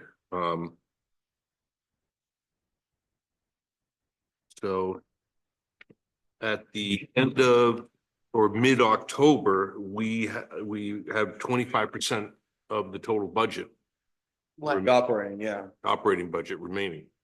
So it will drop down a little bit because we have our holiday buyouts and all that other stuff happen first week of December. So that's a bigger hit. But it's not huge. We're tracking very well right now. Yeah, So then the leftover money goes into the unassigned fund balance. Whatever's left at the end of, once the auditors, anything like that, match everything up. It's much more than just the operating budget, but it's also any of the funds that are being transferred through warrant articles. And that's all reconciled with the auditors. Then they find out what we have for revenues that come in, and that's all what goes back into the fund balance at the end of the year. Do we know what's in, how much currently is in the unassigned fund? So last report that we had so the audit was done in March, we were just over 4.6 million. And the state recommends what percent? So they have different levels. The maximum is 17%. Of your operating budget, right? Yeah, no, Or your assessed this value? is assessed value. Yeah. And so at the end of the year, they give us a report that I bring to the Board of Selectmen, through our forms, our state forms from DRA. And at the end, when they set the tax rate, they tell you, at the bottom of the form, there's a 3% levels, X amount of dollars, 4% or 5% is here, 10%. And then they give you like a 12 and then a 17 and the max is the 17. So last year we were right at that 12-15% range, teetering on where we were. That was at the end of last year. Since then, our audit has come out. And our audit doesn't, we don't get a copy of the audit till the end of March, April area. When it's all completed, and then that completed form is when I came back to the board, the last number was the 4.6. So that's what's currently Have in. they set the tax rate for this year yet? No. So it's coming. All our stuff's submitted, but they haven't said it yet. And it's the 13 to 15% of what? Assessed value. Yes. Oh, Oh, okay. yeah, what's that number though? Do we know what the assessed? Well, Yeah. well, I don't mean what the number is, but what it is. Yeah. It's 2.8. Yeah. I think it's 2.17 or something billion. It just went up again. The assessed value, I think when they submitted the MS1, the assessor was, I hate throwing out money. These are approximate numbers, so just going off of memory. I believe we just went up another 30 million assessed value. Pretty sure that's what the assessor said to me last time, when the form went in. But all that breakdown, so before our next meeting, barring anything else, the tax rate should be set and it should be going. I'm hoping to have it any day now. Because everything is already submitted. Our assessed values submitted, all the requirements, all our MS forms. What's your Loving thoughts on employees. that? Is it? It should play out, but again, we haven't seen anything from the county or the state education either. So last time when it went up, everything went up. And we got hit with all of them, but of course, Right. the town's the one that takes the abuse for all of it because And that's the nothing we thing, can do about it. When people look at what it is, they don't look at because the school is a big chunk of that. Right. Rate. I will say that I got some correspondence from the superintendent. Superintendent and I talked very regularly, and he said that they did the best they could to keep things down. I think he said Yeah. 2.5 to 3% increase on the school side of That's- things Yeah. to Good. totally, so that it would try to help globally for the town. Because everything is added together at the end when the tax rate is being calculated. So the school, they didn't go to default last year. So they did a really good job of Did they ever? holding, what? Do they ever? School? School. They did years ago, I think it was, Twice. Yeah. and all we heard was that the kids are gonna eat dog food for lunch. No, that's what we heard from the superintendent. Please. But the towns, Kids the are gonna- towns is a drop in the bucket compared to what the county and the school, it's. So everything went up. So the town only went up 43 cents overall last year. Well, that's the thing but we went up 43, but the county went up 52, I believe it was. Actually, I got all the numbers right here. 32%. Yeah. $2. Oh, and people- Well, that, Right. your assessed value probably went up too. Maybe I don't have it right there. Picking on the school, but nobody, it's great, the numbers are, it's, I mean, I understand. we need- Really Yeah. hard. Yeah. So anyways, They- we're digressing again. We were, But so we were, I'm sorry. yeah, that's right. Yeah. So I don't have the breakdown when we were all right around. So the town was like 50 or 43 or 48 cents. The county went up 50, 51. But. State education went up another 50 cents. Altogether, it came to be like $1.81, I think it was. That we went up, $1.81, but it was all broke up into the town wasn't the reason for. Does the,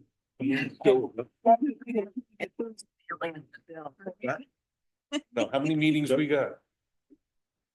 Does the assessment, they used to do a quarter of the town every year or a fifth of the town every, once every 5 years. Do they still do that? They do a reval every 5 years. That's the Right. whole town. So we're due for a reval in 2026. 32%? You gotta go see the assessor on that. Yeah. So they, But if 1 year it was X, the next year it was X plus 32%. Or stays the same. And it always goes up. Years ago, they would do like a certain portion of town every year. well, they do, So it's like rotating. they do. Collect a portion of town every year going into a reval. So they do hit certain assessments and they, I think they call it catching them or whatever. As they go around and do that. But I think it's probably a combination. If you look at it, I think your assessed value went up. And combination with the tax rate went up. So if both go up, it's You compounded. get your equalization. which- Okay, yeah, Yeah. all right, we're getting off this, Some of I'm us getting get off the subject. assessed every year. So. Well, that might be the equalization to the market rate. That's probably just. It's going out of control. But when somebody comes in and buys a house for $6 million, it's only worth 2. That kind of makes your evaluation go. Messes with everybody. Yeah. doesn't it? Changes everything. Hmm. Can't relate to those numbers. Yeah, me either. Yeah, so. So back to administration? Yeah. Make a motion to accept the administration budget for the school, 60,529. Second. So.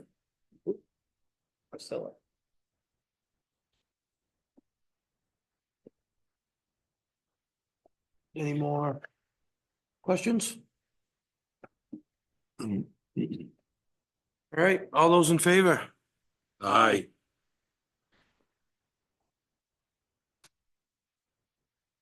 Do you take a look at assessing? Assessing's rather. The assessor just took, the only thing is the wage. The wages, yeah, that's it. That's it. Everything else is the level funded or reduced.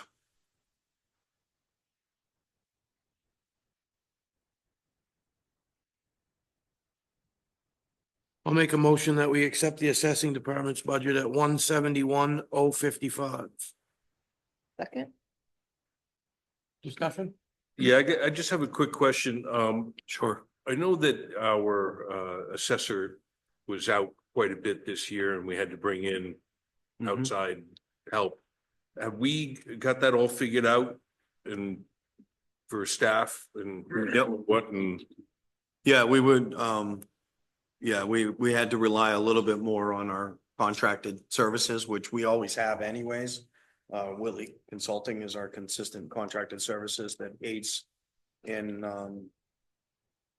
different types of, assessing pickups and, reval stuff and field work. Are we still kind of juggling that? Or do we? Not very much, not very much. It's been reduced significantly. It's sort of just as an as needed kind of thing. But right now, everything seems to be going very well. Okay, good. All right, that's it. Sorry.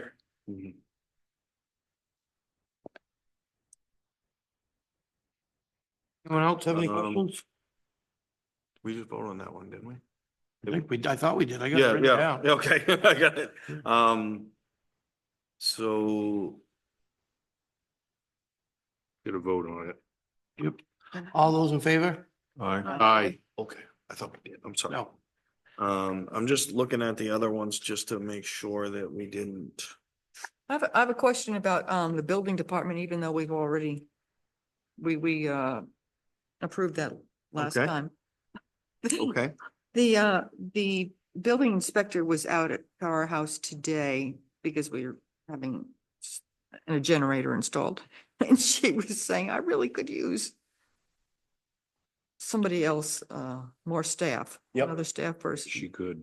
I have no idea if that's factual or not. It is, so the scenario with that is, the board had approved, and so did the budget committee last year, a part-time position, but we lost it when we went to default. So what we did, just like the fire department this year, again, a lot of residents complained because we went into, the short-term rentals. And that's absorbing a lot of time. All these short-term rentals around a lake, everything all has to be permitted now, inspections, fire safety, life safety, all that stuff. So what we're doing with that, there was also a part-time clerk's position in there, to help with vehicle registrations and the overrun of, tax bill collection and everything else. We couldn't even support vacation time in that office. They just went shorthanded. Those two positions, those two part-time hours were in the operating budget proposed and approved, but it didn't pass. So this year, again, just like the fire department, we're putting them in an individual warrant article for part-time help Oh, for them so that the taxpayers will see that. That's for augmented help within the building department or land use. oh, there's gonna be a Yeah. warrant article. for that. Yes. Oh, Yes, I, from the feedback that I got from community members and some elected officials, they just didn't, I don't think they fully comprehended the fact that the operating budget is all inclusive. And that there were certain things and services that people didn't realize were gonna get lost when we went to default. And a lot of that had to do with specific help in departments, and I got a lot of slack from, or I should say, slack. I got a lot of feedback, not so positive, when they found out that our full-time firefighters and ambulance crew were lost, the two that were supposed to go in. Because of course that affects arrival times, because nothing's more frustrating than having a loved one who's having a medical emergency and you're getting retones for an ambulance. So there's been a lot of feedback and stuff about that. So I thought the best approach, and the board seemed to be in agreement at it. I mean, they haven't formally approved the warrant articles yet, but there was discussion at the meetings that putting those positions in separate warrant articles would be better for the people to see it and have it not blended into a line item. absolutely agree. So Will it be described in the warrant article that this position was lost due to the default budget or? no, I don't think that, so I have to get all the warrant articles cleared by DRA and legal. I don't think they're, gonna. it's gonna become too wordy at that point. Yeah, They'll- that they'll becomes cut kind of that out. salt in an open wound too. Oh, I just, so people understand, Yeah. just looking at the warrant articles, you're like, Mhm. why do I want to vote for this? Oh, it's because it was lost Mhm. the year prior and we're definitely missing that. There will be some language as to a sort of a justification. Probably won't refer to the default, but at the same time, it will refer to the need. And then, of course, that will be highlighted heavily at deliberative as to the fact, by the board and myself, if any questions come up for that, but they'll be thoroughly explained. But you are correct. She is in desperate need of help right now. I am augmenting as much as I can. She's going on vacation and I'm sitting in on the zoning board for her because there's nobody to cover her. I did recently find another building inspector who's willing to pick up inspections for us on any time that she's either tied up or out. And that's the biggest problem is she can't even take a day off because we don't have a certified building. Like, as much as I want to help her, I can't go out and do an inspection for somebody because I'm not a licensed building inspector. I'm not certified. Nobody is in the town besides her. They try to augment as much as we can. John, fortunately for a long time was backed by the Wolfboro building inspector. They would help each other out. And they both retired at the same time. So within months of each other. So we didn't have anybody, and the neighboring towns around us have been struggling to get building inspectors. But I did find an area building inspector who just agreed, and the board's gonna hear more about this at our next meeting. But he just. A preview. Yeah, you're getting a preview. So he just agreed, and I got some paper or some language is as needed basis per hour. And the board will see that paperwork and either approve or not approve, but in the time being, for the last several months, I've been filling in anytime the planner or the building inspector's out. I've been sitting in on boards for them, and I've been doing whatever I can, but I can't physically go do inspections like that. But you are absolutely correct. She needs some help.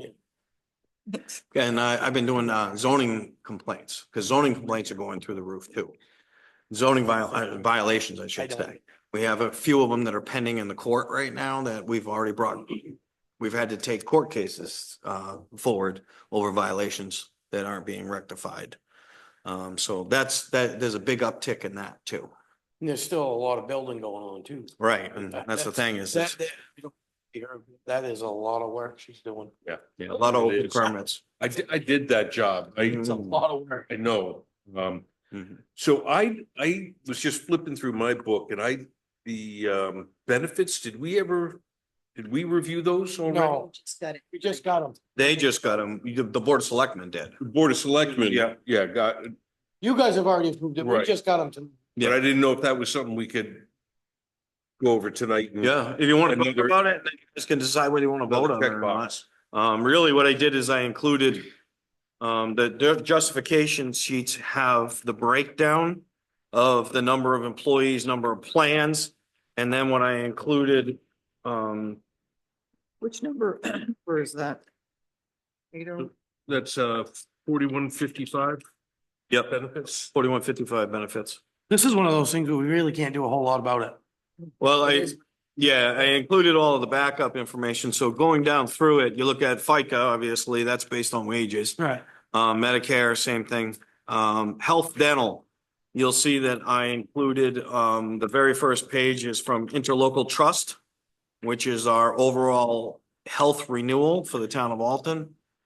And there's nothing we can do about the rate that they impose. We're bound by a contract, a 2-year contract that went in, and we can start shopping again. But I will tell you, the only other one that was available in contention before was Health Trust, and Health Trust just went up Went up. on an average of 13%. So Yeah. we actually got a good rate Yeah, at we got the 8.2%. Right into that stick. Yeah, Yeah. this is not something that we can really, I mean, you really can't cut it. There's no way to cut. No, but going through it, just, Those employees. yeah, just going through it, just to go through things is, we actually, police retirement for group 2 for police went down a little bit, and that was because there was a reduction in employer contribution this year, but they keep flipping it. So 1 year police will go up, and the next year fire goes up. Then all of a sudden, group 1 goes up, all the teachers and regular employees go up. So that's why they're all broken into different lines for New Hampshire retirement system. So employee New Hampshire retirement, that's what they call group 1 employees. That's based on wages. Again, group 1 employees, there's a little bit of a reduction in it. But going into the fire, you see that there's an increase in the fire retirement. And that is because there was a rate increase on contributions there. And the full-time employees that we have. So we're gonna discuss these tonight, or can we digest them and talk about them later? It's up to the board, whatever the board decides to do. I don't have a problem with this one because there ain't a whole lot we can do about it. Well. Do we really, Are we gonna discuss? do people really go home and digest it? I'm just asking. It's up to you guys. The benefits is really not.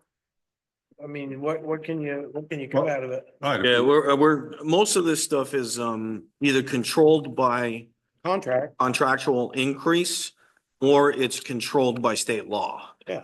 So every single one of our employees, the New Hampshire retirement stuff, we're mandated contributors to the New Hampshire retirement system. And you have to.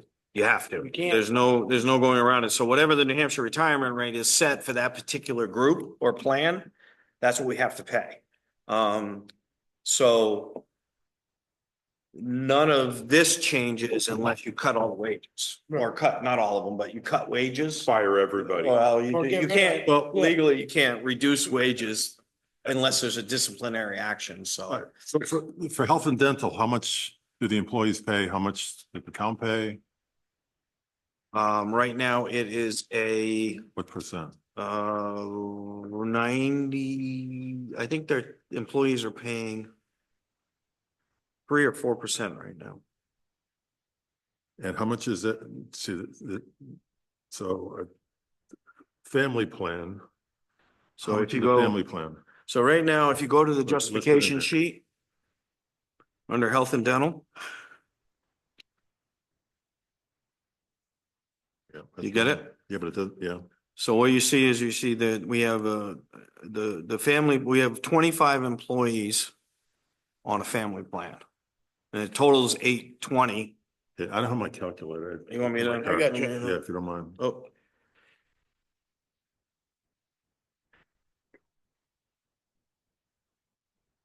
$86. Well, how many employees we got? 25 on a family plan. 25 on a family plan, 32,807.44. 32, 8 will say. And what's 3% they pay? I'm pretty sure it's either 3 or 5. Let me, Can we get these answers for next time though? yeah. I mean, I think we might get bought, and I don't have my calculator, so that's, sorry. Yeah, Yeah, the split, the employee split, I'll have to grab that from HR, finance.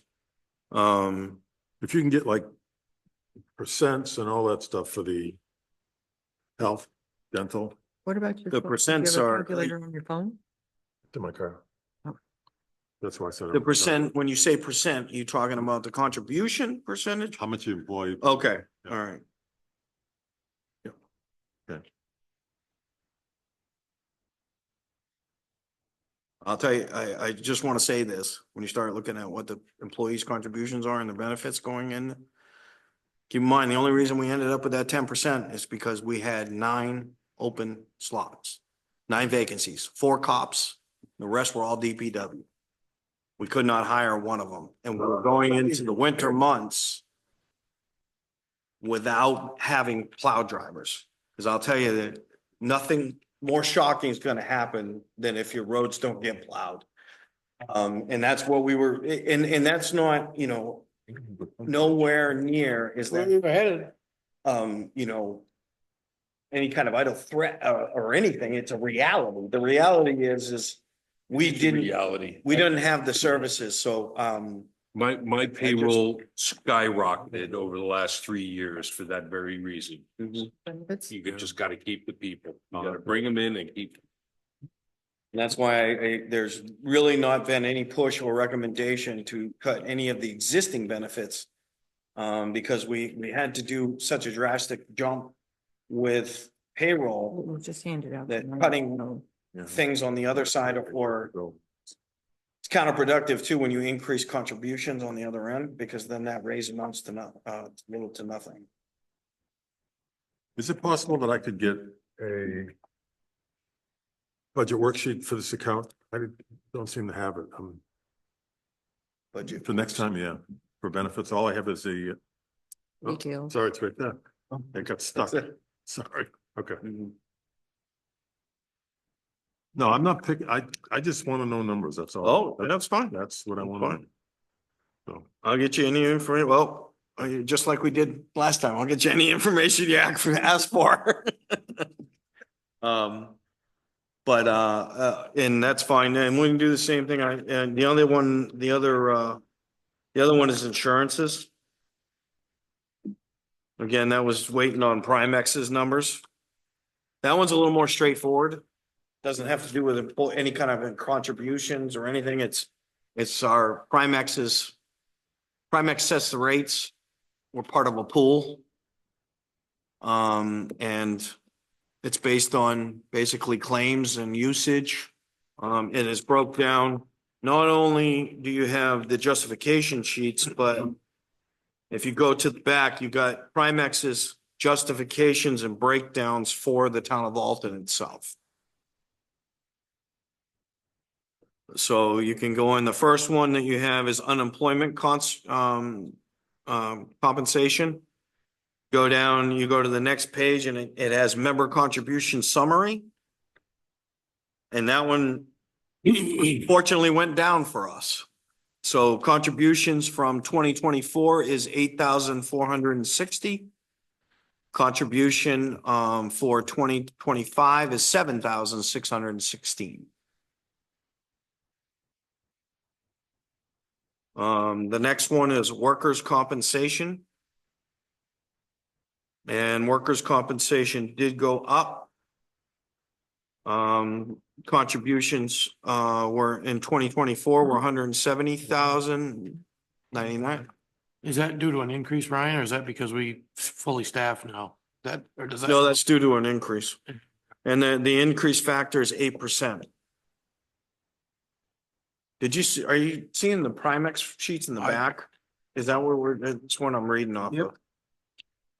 Keep going. which account are we in? Oh, you don't have that one? That wasn't in there. I apologize. I was looking at the justification. Yeah. Okay, so the justification sheet has the information in it. Yeah.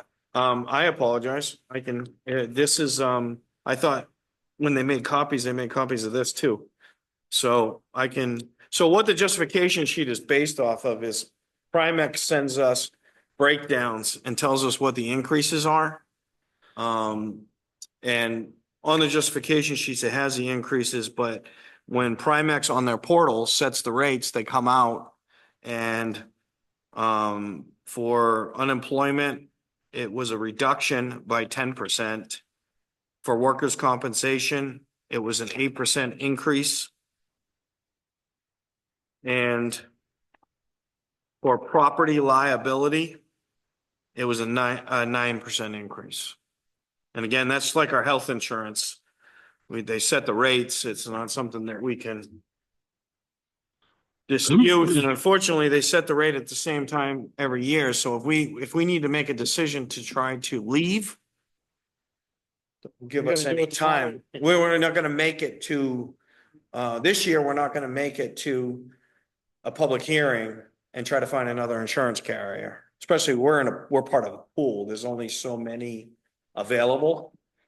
But again, it's the same thing that we have the problem with health and dental insurance. There's only a few big players. And you can't really make the decision, the board can't make the decision to start searching. It took us almost 9 months to do a swap the last time with health insurance plans. It's something we would have to start now and not complete until next budget cycle, next August.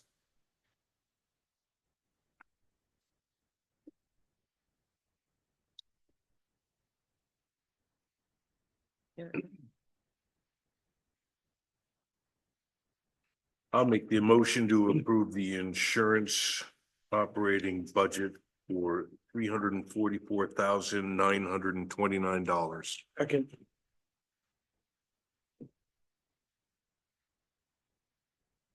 Any more question? The 4155 account, you Is that the one you're working on? No, No, 4196, the insurance one, the insurance. No, we tabled the benefit one so I could get you those contribution numbers. They're alphabetical order, alphabetical order.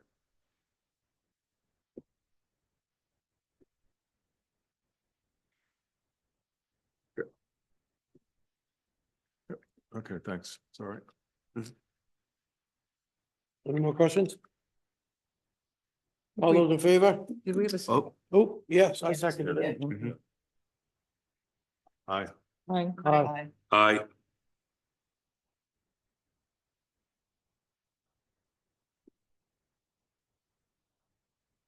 That's it, isn't it, Ryan, except for, the only other one I see in here that we Hazardous waste. haven't is IT. Yeah, I just stumbled upon that too. Yeah, we haven't done anything with IT oh, we yet. didn't do household hazardous waste either. Hazardous waste too. Yeah, that just came in. We were waiting on benefits for that one too, because that one, benefits are separate, just like water. They pay their own benefits. I mean, we have it now, but I just gave it to you. But IT, I gave to you last time, but we didn't end up going over it that night. Don't know if it's something you wanna, Were you gonna have somebody come into that? Or? I can. No, I just wasn't sure if you were going to this. Really, what it comes down to is, if you look through that one, Wages. yeah, it's wages. It was the increase in the wages and the software. Most of the big projects like that were being proposed a while back, Greg. They started a capital reserve. And have been putting money in an information technology capital reserve. So other than paying our contracted licensing fees for our software. There really isn't any like big hardware costs, things like that, like servers and all that is coming out of the capital reserve. But by all means, I can have the IT manager come in next meeting if that's what you guys would like to. Do we know how many cell phones we pay for? Line 560. Let me see if it's the. The only people that are issued cell phones are department heads. And then, what's that? How many is that? It's about roughly 6 or 7. There's a few of us that opt not to take a cell phone. I use my personal one. It says mobile device and data services. What does that mean? Well, mobile devices, so every single cruiser and fire apparatus have hotspots in them. They also have mobile data terminals with air cards in them. So that's not just cell phones, that's all the technology, mobile technology in between cruisers and apparatus. Yeah, that's gotta be $60 a month per, probably each one. Pricey. We do get a pretty good deal on it, but we have a lot of them. Yeah. Is it possible to hotspot off your phone? Like, I mean, it is possible. And it's included in it. Yeah, but they don't do them for their phones. They have tablets that they use the hotspots for. Mhm.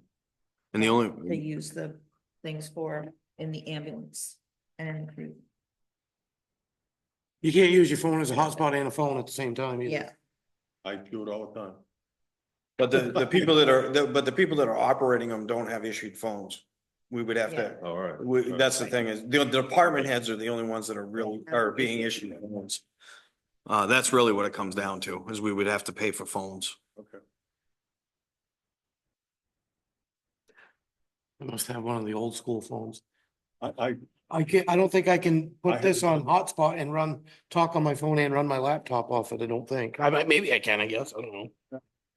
my laptop, hotspot on my phone, and I was talking to my office Really? at the same time. I got a Starlink mini that just sits on the roof of my truck and I got internet anywhere I go on the planet, as long as I can see the sky. I've never had it not work. What if that, yeah, what if that would be cheaper?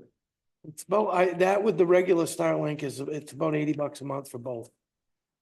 You you have to buy the, Right, yeah, oh, yeah.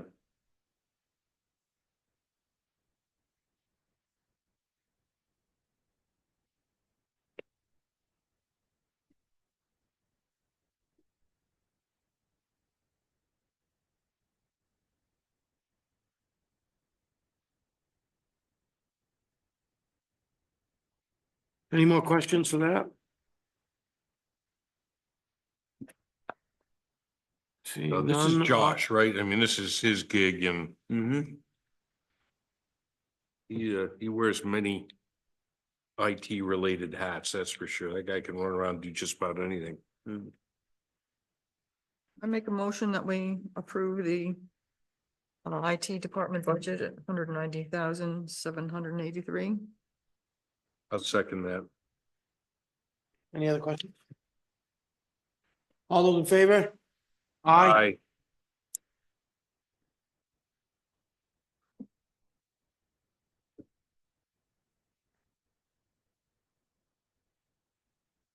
That Sterling I think is a good idea. That's a really Yeah. good suggestion. I bet you that would save money, It'd be faster. I know it's faster.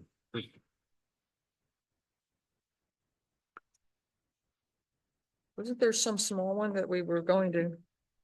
The hazardous waste? We can do hazardous waste if you like. There's a few other ones too. There's, we haven't done the recreation department. We haven't done planning department. There's another small one. Are we gonna have the recreation director in here or are we gonna? Yep, absolutely. If you want, I will say, looking at the budget and going through it.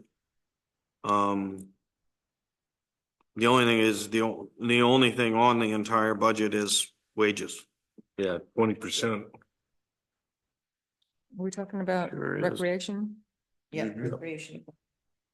And I'll tell you the reason the 20% is, we did have this discussion in there, it's a little bit higher than regular one, is because wages were moved. Because the assistant, the administrative assistant at the Parks and Rec department. So Parks and Rec was divided from grounds and maintenance when we did the DPW. Mhm. Remember how cemetery went down a little bit? Yeah, Well, cemetery was paying half the wages for the For Parks and the- Rec I got you. assistant. And then when they separated the departments 2 years ago, Parks and Rec took up the full 40-hour position for the administrative assistant. So, and because we went to default last year, it wasn't included in anything, so that wasn't, those weren't just wage increases, they actually absorbed Another position. another 20 hours a week, Yeah. full time. Yeah, I guess I'm comfortable with that. That's, I mean, it is just wages. Everything else is. So is the administrative assistant in that department considered full-time? Yes, Of course. she's always been full-time, Oh. but she was paid half out of the Oh, cemetery right, department. Okay. Okay. Okay, I'll go ahead and make a motion to accept the recreation department's budget for 143,470. Second, wait a minute. Just hold, wait a minute. Let me check one thing.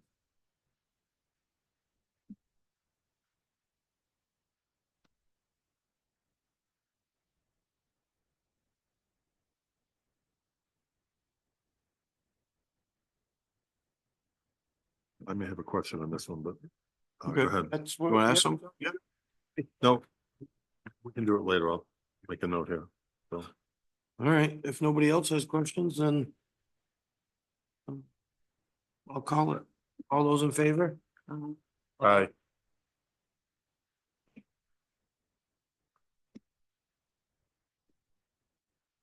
and you gave us the revenues, it's right? Yeah, they were part of that pack. And I gave you, the current revenue, or, yeah. I gotta look at those at home.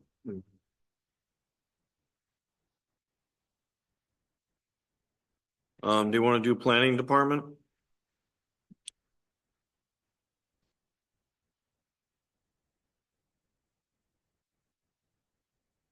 Anything to do with our next meeting? No, we still got a few more to go over.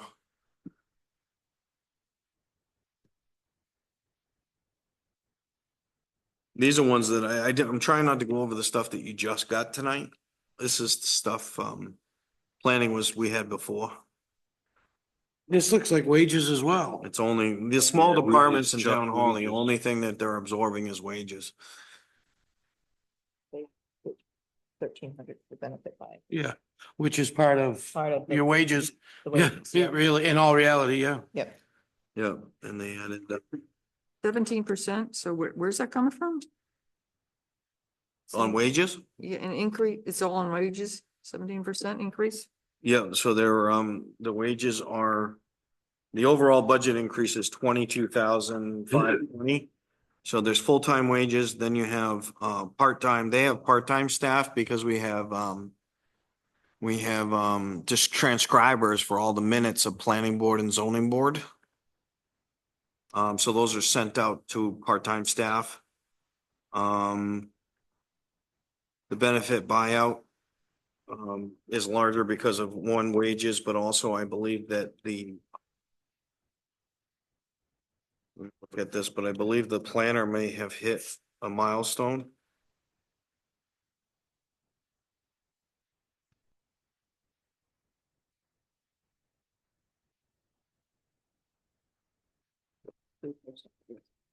Yeah.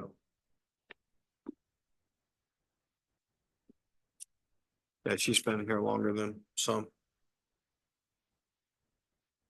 The other thing that went up, postage went up $400. That wasn't uncontrollable. That's just, we have so much development going on. That's our noticing requirements for meetings. But other than that, it was, Postage is. yeah. Reference material. She reduced by a couple hundred to try to offset some. The meetings and conferences, the conference dues went up $20.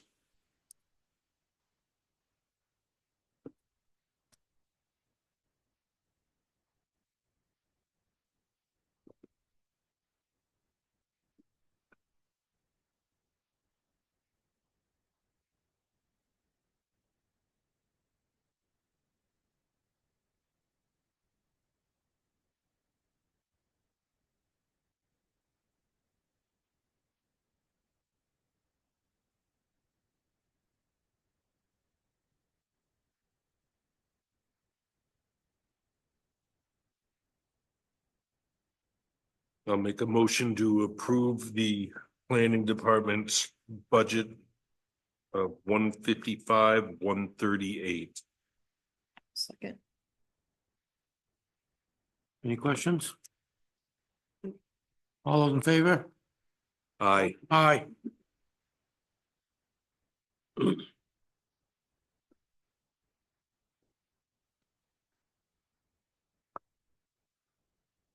You guys wanna do, Go have dinner? well, we can do that. If you wanna look at, I just noticed that if you wanna go to recycling, that went down by almost 20,000, so figured you might like to see that one on your way out. Approve. Yeah, cycling is, 400. Oh, wait, I'm sorry. We don't have it. You don't need that. I'm sorry, you don't have that one because that's the revolving Yeah, fund. It that's doesn't, different. that's a revolving fund, so, Well, I sorry, never mind. Is there any other budgets or anything that's decreased? No, I don't think so. I think we're, elections went down. Did we approve? Yeah, elections were We approved. approved it. Welfare's been approved. So, yeah, we'll leave the other stuff. There's a few stragglers. We'll leave them Yeah. for next meeting. Can we get breakout of the revolving fund at the dump? Breakout. What do you mean by a break? How much money comes in, how much in that revolving fund? Oh, yeah, under the revenues. Because I know when it was set up, I think it was explained to us it was only gonna be for certain things. And I went up to dump one day and Scott had a new loader. Yeah, that came out of the revolving fund. No, it didn't. Oh, that's, Whoever gave you that information was wrong. So the loader was bought out of a capital reserve. okay. See, a lot of people are, I shouldn't say a lot, there are some people that are confused between what a capital reserve is and a revolving. So the revolving account, yes, is only established to fund recycling related items, and the revenue that comes back in is from the money collected from those recyclables It's that gone we down. profit from. It's going down, I think, hasn't it? Yeah, some of it. Some of items go up, some go down. It current fluctuates rates, by the yeah. month. But I will say that Is every there a way year. We could just get how much came in Yeah. the last year. Okay, yeah, that's fine. We're gonna do that. make sure we have all those, I thought the revenues were all in here. So I got the wrong information from someone, huh?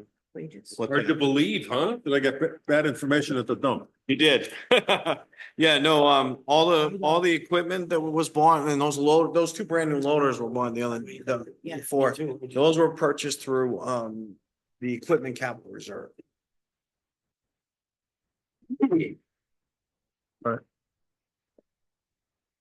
Right, no, I think the rest of the stuff we can save on that. There's only like 3 or 4 budgets left. On budget committee. Like we never passed that one.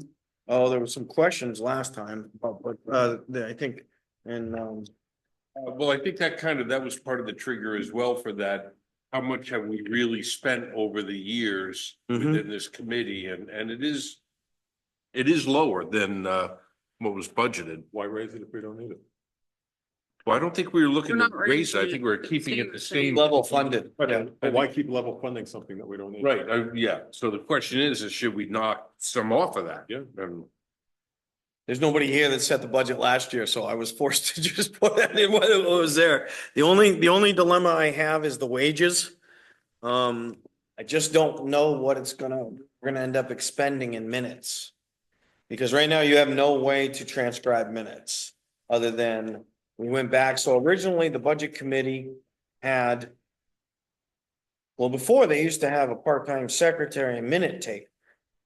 And when she left, they tried to go to a software-based transcription device. yeah, it didn't work. It didn't work at all. It didn't work.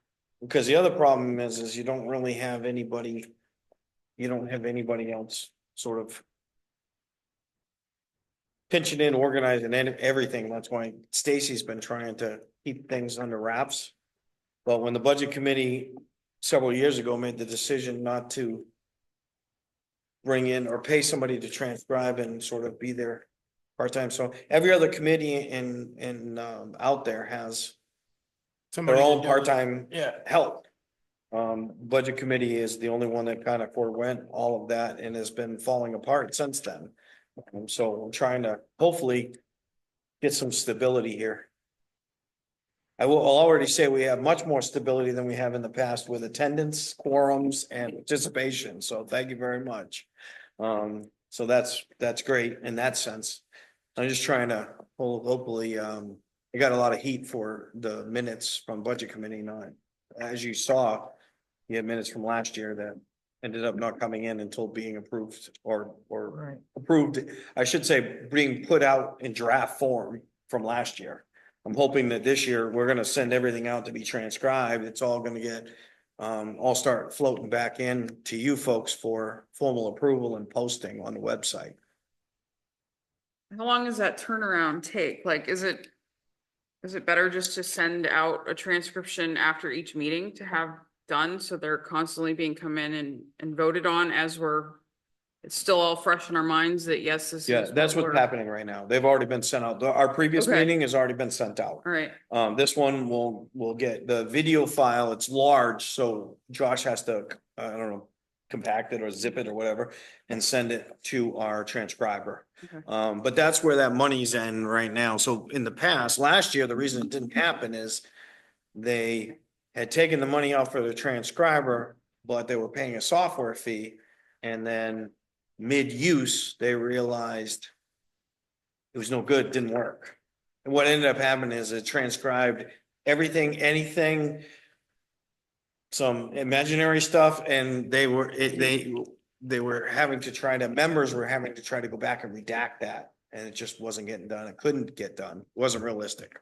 so we have like a ballpark of like what it costs to get for a 2.5 hour meeting to be transcribed. Like, can we forecast out like, okay, we're gonna roughly have so many meetings by times whatever it costs, and then we would have a better idea of like what our wage would fall into. Maybe it's just 1,500. We can knock off 1,000, or maybe it's gonna be 2,700. I don't know. I actually might be able to tell you. Right, but I The mean. we planning need a little department bit of a- budget actually has a great breakdown of that, where both the ZBA meetings as well as the planning meetings. Okay. And she listed apparently 10 hours to transcribe one of those meetings, I don't know if ours would be easier or harder, but even using that math, so 10 hours at What's that? Can we do the? $23 an hour. No, I said, can we? 2:30 a meeting For roughly. 20 So, dollar I mean, increase for salaries in it. it seems kind of fair to keep the wages Anyway. where they are. They- I mean, So Well, legally, we're supposed to have meetings out at minutes. oh, I don't know, as a committee, Yeah, did you see that? Did you see what he was talking about? There is transcript, the same transcriber is the one that's being used for zoning and planning.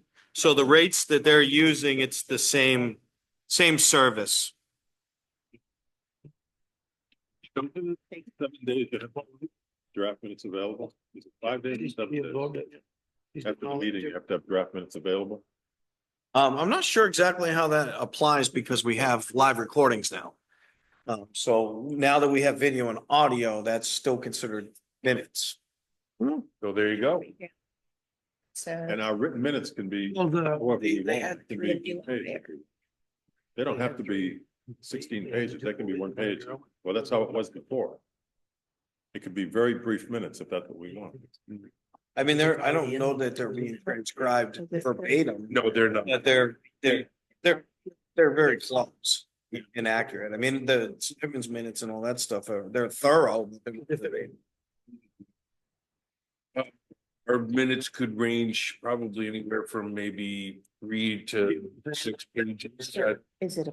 select board and back in the planning board. Yep. It's just that's what they use. So if we are sending it up. to the, interweb and say like. If we're sending it out. We don't have to have.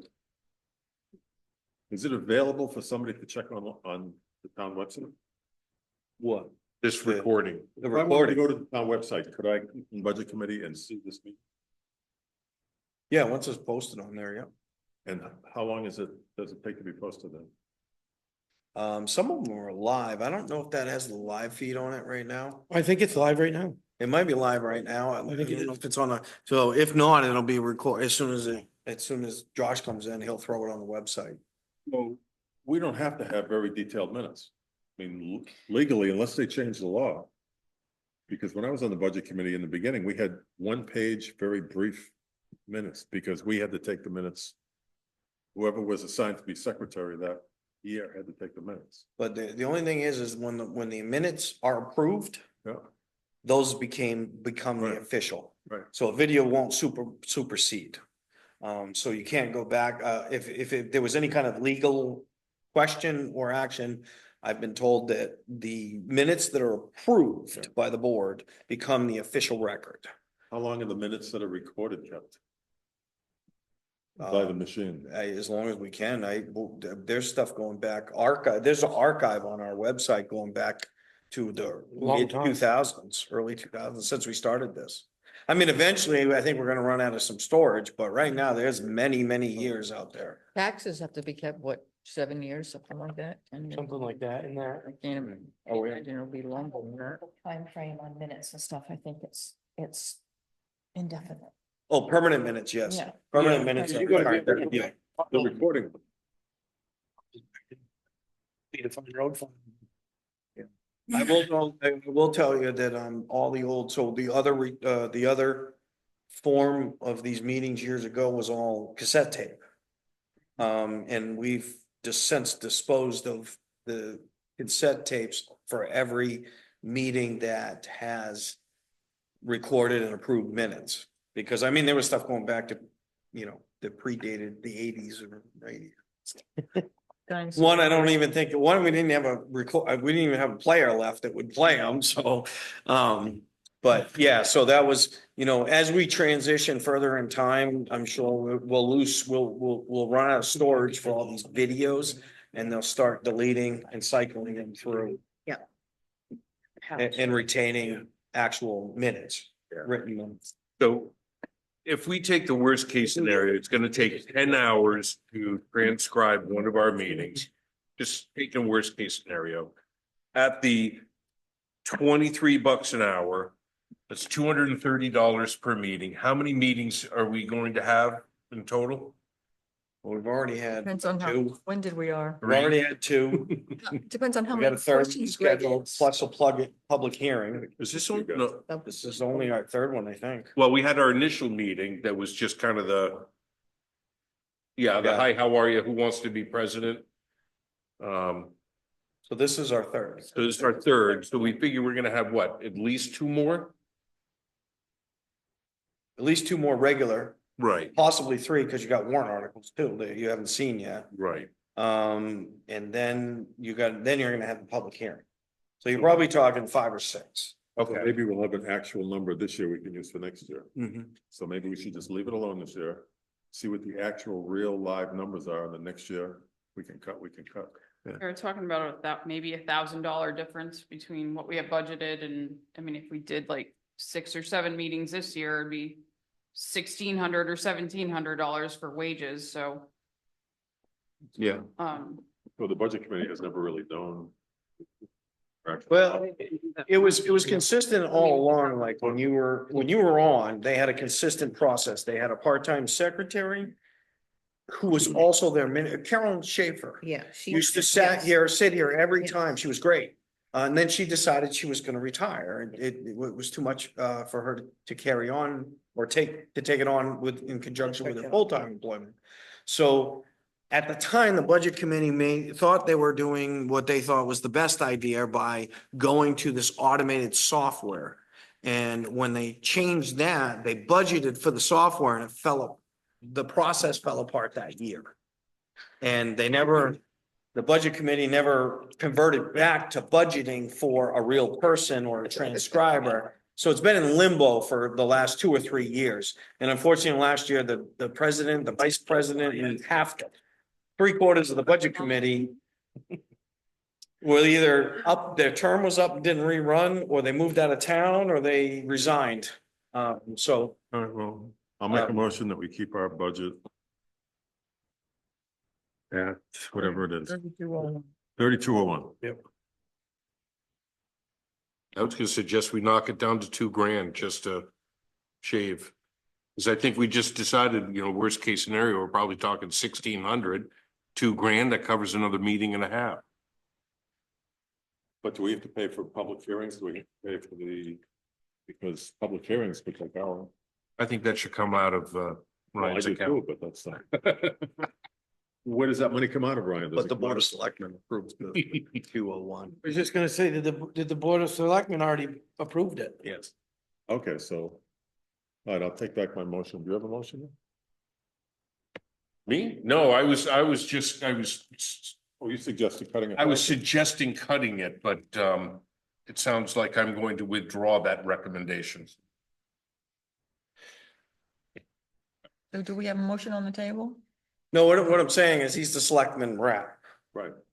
just like she's a school or whatnot. So the board of selectmen as a Board. board, collectively, But the board put it in their budget to pay for the budget, public hearing, budget committee public hearing? Is that what I saw? Nod and a smile? No. I think when he said. Well, I actually already voted on this, but I guess what I'm gonna respond to that is, that was before communication and discussions here with the committee, in which case I'm kind of in agreement that I think maybe that might be a little fat. okay? And that would be something that, just procedurally, we would raise back up with the board of selectmen at the next meeting. For them to Same with the reconsider, patriotic thing that we had, right? yes, to reconsider, yes. Yeah. Then you bring it back and then that's why if we don't vote on that right now, if that's what you're gonna do, then we won't vote on it and you can bring it to the board and they can re-vote on it and bring it back to us. Whatever you decide. Oh, I mean, what's the pleasure of the committee?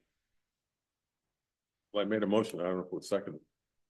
All right, then I withdraw my motion. All of it's approved, hundreds of thousands. Okay. Yeah, I think. Okay. Let's do a motion. It's $1,000 for heaven's sakes, guys. But Well, just to say, I look at it as, if we don't spend it, why should we budget for it? We in the budget committee, we're supposed to be, supposed to be into conscience. yeah. Yeah, no, we'll table it, Drew, and that way you can discuss it, and if that's what it Yeah. comes back as, we'll come back as that. Whatever the amended number is, if that's what. Take $1,000 off is what you're saying. Well, Yes. The selectmen for, Yes. so it'd be like. So basically, we're 200. cut, I'm recommending line 4131-015, wages transcriber. Currently is listed at 2710, that maybe 1710 would be a better number. I mean, that seems, Yeah, I don't have an issue with it, Drew. Okay. I think we just have to go through the right channels to do it, right? I mean, or can we change it right now? Oh, you guys can change it. You can, if you ready? want to make the decision to change it, what I'm saying is Well, Drew going It back. still has to go back to the Yes. select board. Oh, it does. We can do whatever, we could make it. But It still has to go back to the select board. The select board still has to approve Well- it. no, we can approve whatever we want. No, we can approve whatever we want, but ultimately the select board, I think, if I'm not mistaken, is the one that does the Right. final. Well, it's selectmen. It's a budget committee. It's the budget committee. It's the budget committee's And, budget. and really what it comes down to is, for small changes like this, the last thing that really, I think anybody really wants is to be at deliberative session with the Board of Selectmen not agreeing with the budget committee and it's split. And the last thing we want to do is split it over $1,200. That's not going to. And especially where it's the budget committee's budget. I did it because there wasn't anybody to do it. I just level funded it. It's the smallest budget out of the entire operating budget by far. Yeah. So. But I also look at the historical expense. Feel you want to reduce that, it's your budget too. Right, and I agree with these guys. If we're not gonna use it, why do we have it? I don't. We haven't spent more than $1,000 on the budget committee since 2021. So, Yeah, that's because they never put any minutes up. Unfortunately, it's been, they really have, there hasn't been, if you go online right now, I think the last budgets you see are in that 21, maybe even 22, early 22 era. So, and that's another issue that we should probably look into is do we need to hire somebody to take our minutes? And do we have the money in there to do it? not now. Not now.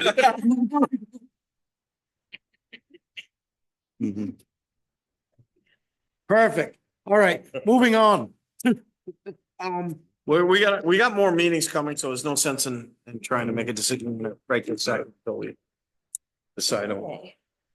So we have an application. Actually, we gotta do minutes first, right? Or can we move on to this? We don't have any minutes. Yeah, I was gonna say, I didn't see the minute. Yep. So we have an applicant in front of everybody.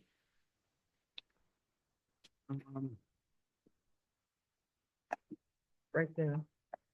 To me, he looks well qualified and I think based on what the rest of the board is, I think would be a good addition.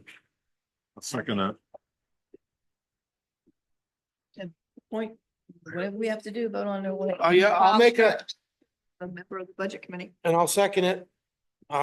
Anybody have any questions or any discussion about it? If somebody's volunteering, I think we should take them. Yep, perfect. All those in favor? Aye. Aye.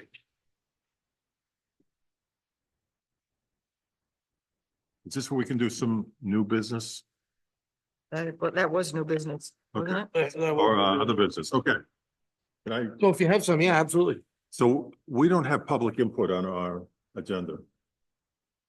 But on the back. Well, on the back, it has public participation at board meetings, right? So is that all meetings or just selectmen's meetings? Well, we're a committee. It's all. Yeah. But he comes in here and wants to talk. I Decides that they want to allow public input. think we should have two public inputs. And some of these rules on the back of the sheet are not legal. Those So, were drafted by town legal. right, but they're not legal now. I think when addressing the board, all speakers are to conduct themselves in a civil manner, obscene, slanderous, blah, blah, blah. That is legal. The Supreme Court has said that that is legal.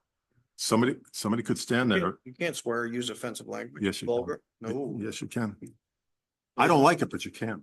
violation of criminal law. Check it out. Violates straight up criminal law. Check it. There's cases right now, I mean, okay, whatever. But I mean, we already have case law for all of it. We've already made one. right, but the Supreme Court has said that Oh, no, we, somebody we can, have case law. for- It went to from the Supreme Court. And that's based off of that policy was developed. and I know who, before that I know who incident. you're talking about. Yeah, yeah. And I often wonder what happened to us. But I don't, I think it's legal. It's not nice. I don't agree with it, but it's free speech. And I've seen towns get sued and they lose. So it's just something that I personally think we need to be careful about, but I think we should have I'd like to see 2 public inputs, even though there's nobody here. Just give them the opportunity. Somebody shows up, by all means, they can talk. That's the thing. We have public input when we have deliberative.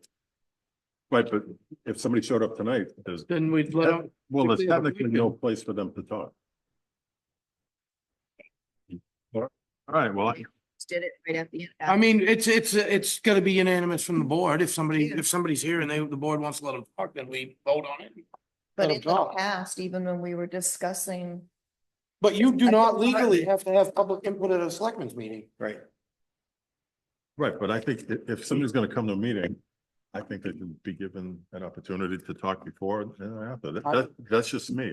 Yep, no, I don't, if I the don't, rest of the I board. don't ever recall us ever restricting anybody's input from the audience.